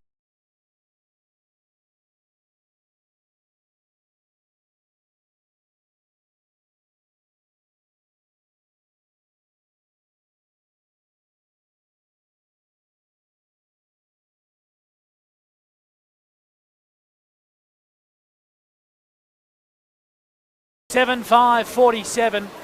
The Swans were brave and gallant. We thought they were a big chance when they brought the margin back to 10 points via Bodie Hibberson, the late inclusion, Monty, and Yackandandah just found a way. They really stepped up to the plate in that final turn. Felt like all day they just had Chiltern at that arm's length with the way they were playing, didn't they? They just, once they hit the lead again, they just felt like they controlled the game, and they were just going to always be a little bit too good, and it proved in the end they just were able to hold on. They got out to that 30-point margin with that late goal to Brad Hibberson, bringing it back to 24, but they were just a little bit too good all day. And their way they set up, Homus gave us a bit of an insight pre-game that they weren't going to let Chiltern on the outside, and they certainly didn't. They worked so hard to keep Chiltern in the phone box, and they weren't able to get out and link up and run like we know they have over the last 2 weeks.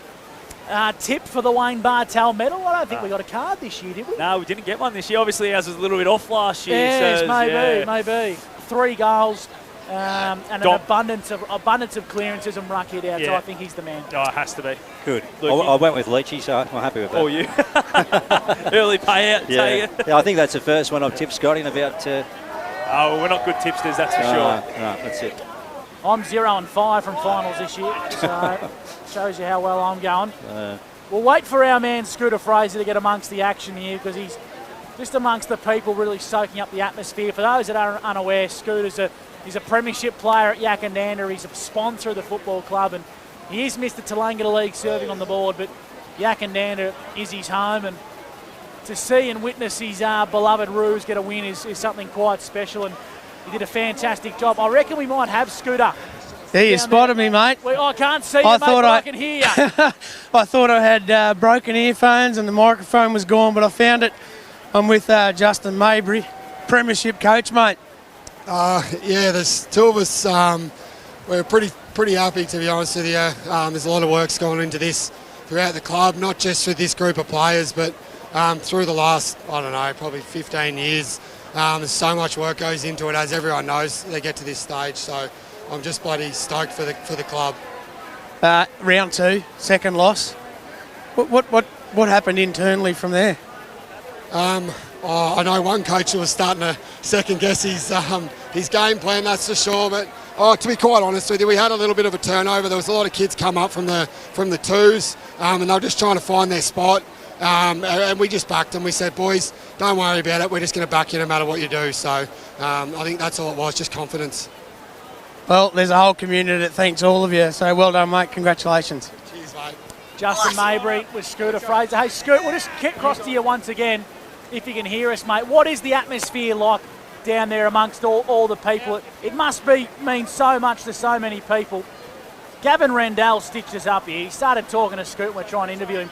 Scooter, what does this mean to the people of Yackandandah? There is an abundance of blue and white on the field. Oh, it's absolutely huge. You know, to do 230 meals on Thursday night.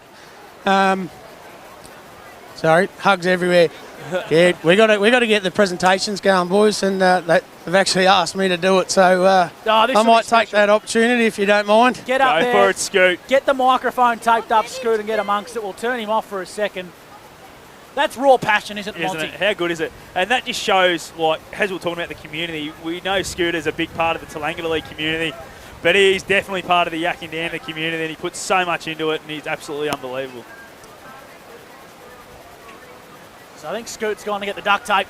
Yeah, he had a roll down there, so he's ready to go. Look at him go, the big fella. Now, I'm not, we often speak about people in the crowd and what they choose to wear, and Dean Drews from Cora Rutherglen Football Club has come wearing a bucket hat. Have a look at him.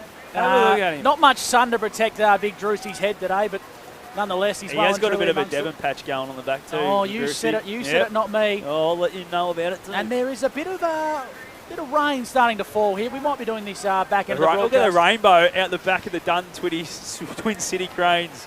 That looks unbelievable. I love it out here. How good is this?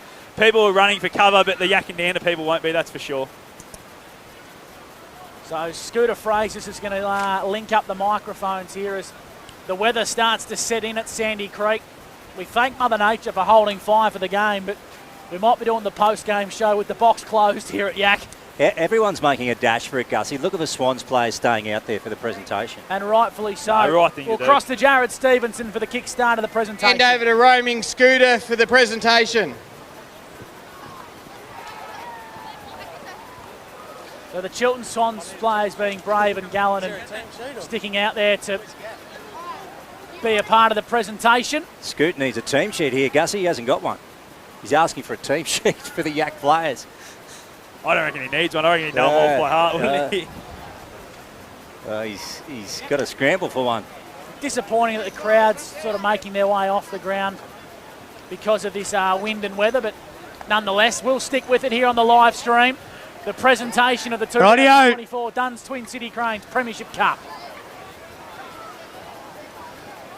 Here's Scott Fraser. Firstly, I'd like to call on Chiltern coach Brad Hibberson to say a few words. I thought he was excellent today, Brad Hibberson. I thought he played a real leader's game, Monty. Chiltern's best by far, I thought. It was absolutely fantastic. And he's getting better of age, I feel. When he first came out here, it probably felt like he only had a year or two left, but he's still playing good footy.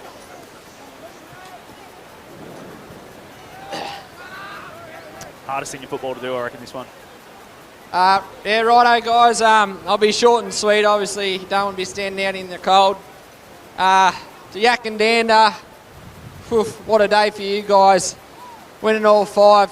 You know, been the best side in the seniors all year, and all the other grades have done really well as well. So what a super club you are. You should be very proud, and I bet tonight's going to be a lot of fun. So well done. Quickly to the league, you know, obviously TDFL finals, everyone loves getting out here, and they've done a super job once again. The major sponsors, Dunny and everyone else, I won't mention them all because I'll forget, but you know, they've done a super job again, and everyone loves, like all the spectators love coming out here. It's what you play Tallangatta League for, and super, so well done once again to the league. And then to our boys, you know, tough year, hard fought, ups and downs, but you know, hopefully next year we'll bounce back and hopefully take that home next year. So thanks. He's a class act, Brad Hibberton, isn't he, Monty? Yeah, absolutely. I thought you can tell the last 2 years when he's had to. Righto, it gives me great pleasure to invite up onto the stage co-coaches of the Premiership side, Justin Mabry and Darren Holmes. The new addition of Justin Mabry to the coaching structure at Yackandandah has proven to be a winning formula, and Darren Holmes, who's guided him success across the last few years. Firstly, I'd just like to say to Brad and all the Chiltern boys, you've been a tremendous side for a long period of time now, and I don't see that changing with the amount of young fellas you've got running around out there. So, firstly, congratulations on what you've been able to achieve over the last couple of years.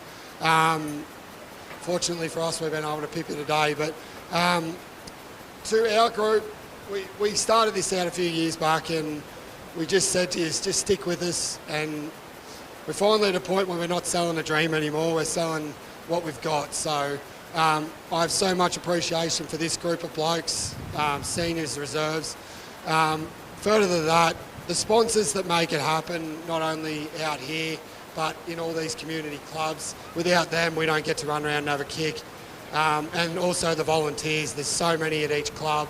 There'd be just as many at Chiltern as there is at Yak. So without the sponsors, all those volunteers and everyone involved at these clubs, we wouldn't be standing here. So thanks to you guys. Well spoken by co-coach Justin Mabry. Rightio, let's get into the good stuff. Number 2, Nick Houston. Thought he played a good game today, Monty. Yeah. Number 3, Huey Jarrett. He's giving it a little bit, isn't he? Number 3, Huey Jarrett. Scoot's giving it to him. Number 4, Nick Donaghy.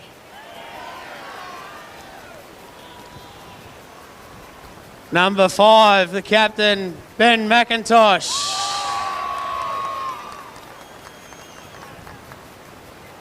Number 7, Geordie Eaton.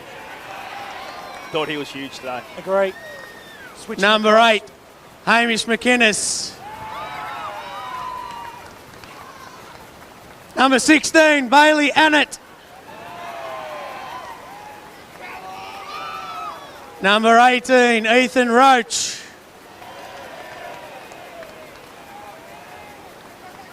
Number 20, Casey George. Number 22, Mitchell Exton. Get that rain's coming in sideways. Number 23, Danny Atwell. Number 25, Jim Lawson. Number 31, Raymond Ferrugia. Number 32, Bailey Glass.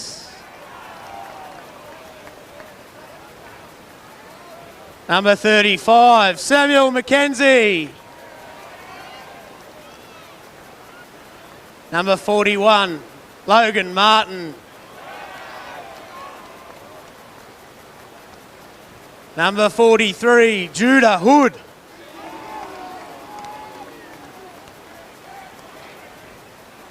Number 44, Josh Martin.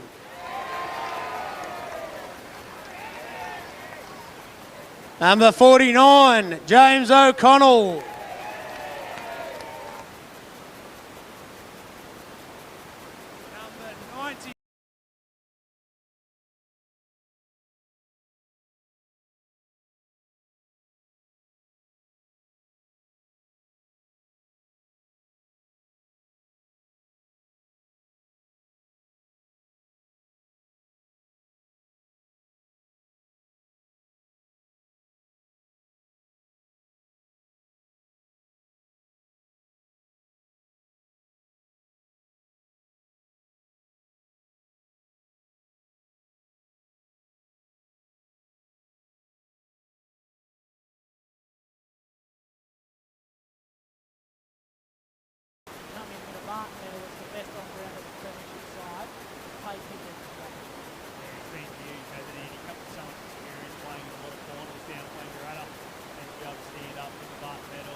Again, a very big thank you to Dunn's Twin City Cranes.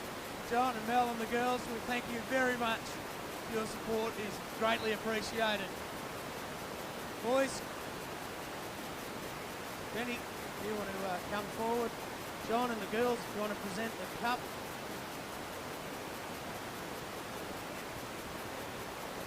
So the captain, alongside co-coaches Justin Mabry and Darren Holmes and Yackandandah are premiers for 2024.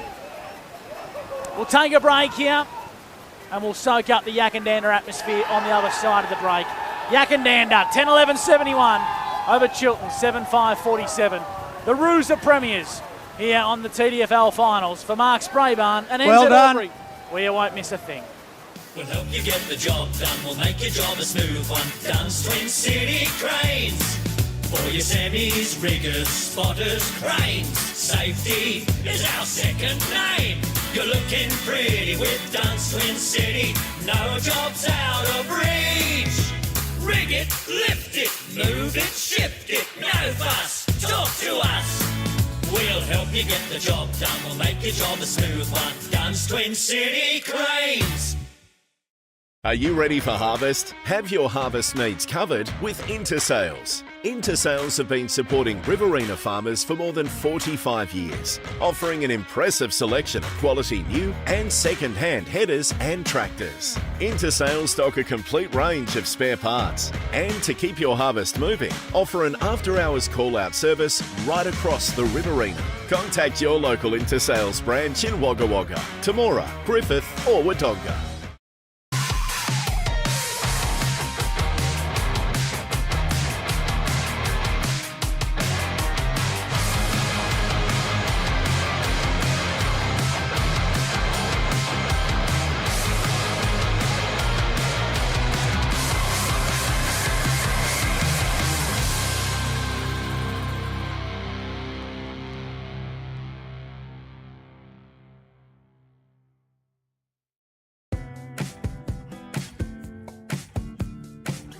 Finer embroidery is in the fabric of our community. Any logo on anything so your business can proudly present themselves well. Embroidery that adds that personal touch that doesn't break the bank. Join the Finer embroidery community today. Proudly supporting the TDFL.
We'll help you get the job done, we'll make your job a smooth one. Dunn's Twin City Cranes. For your semis, riggers, spotters, cranes. Safety is our second name. You're looking pretty with Dunn's Twin City. No job's out of reach. Rig it, lift it, move it, shift it. No fuss, talk to us. We'll help you get the job done, we'll make your job a smooth one. Dunn's Twin City Cranes.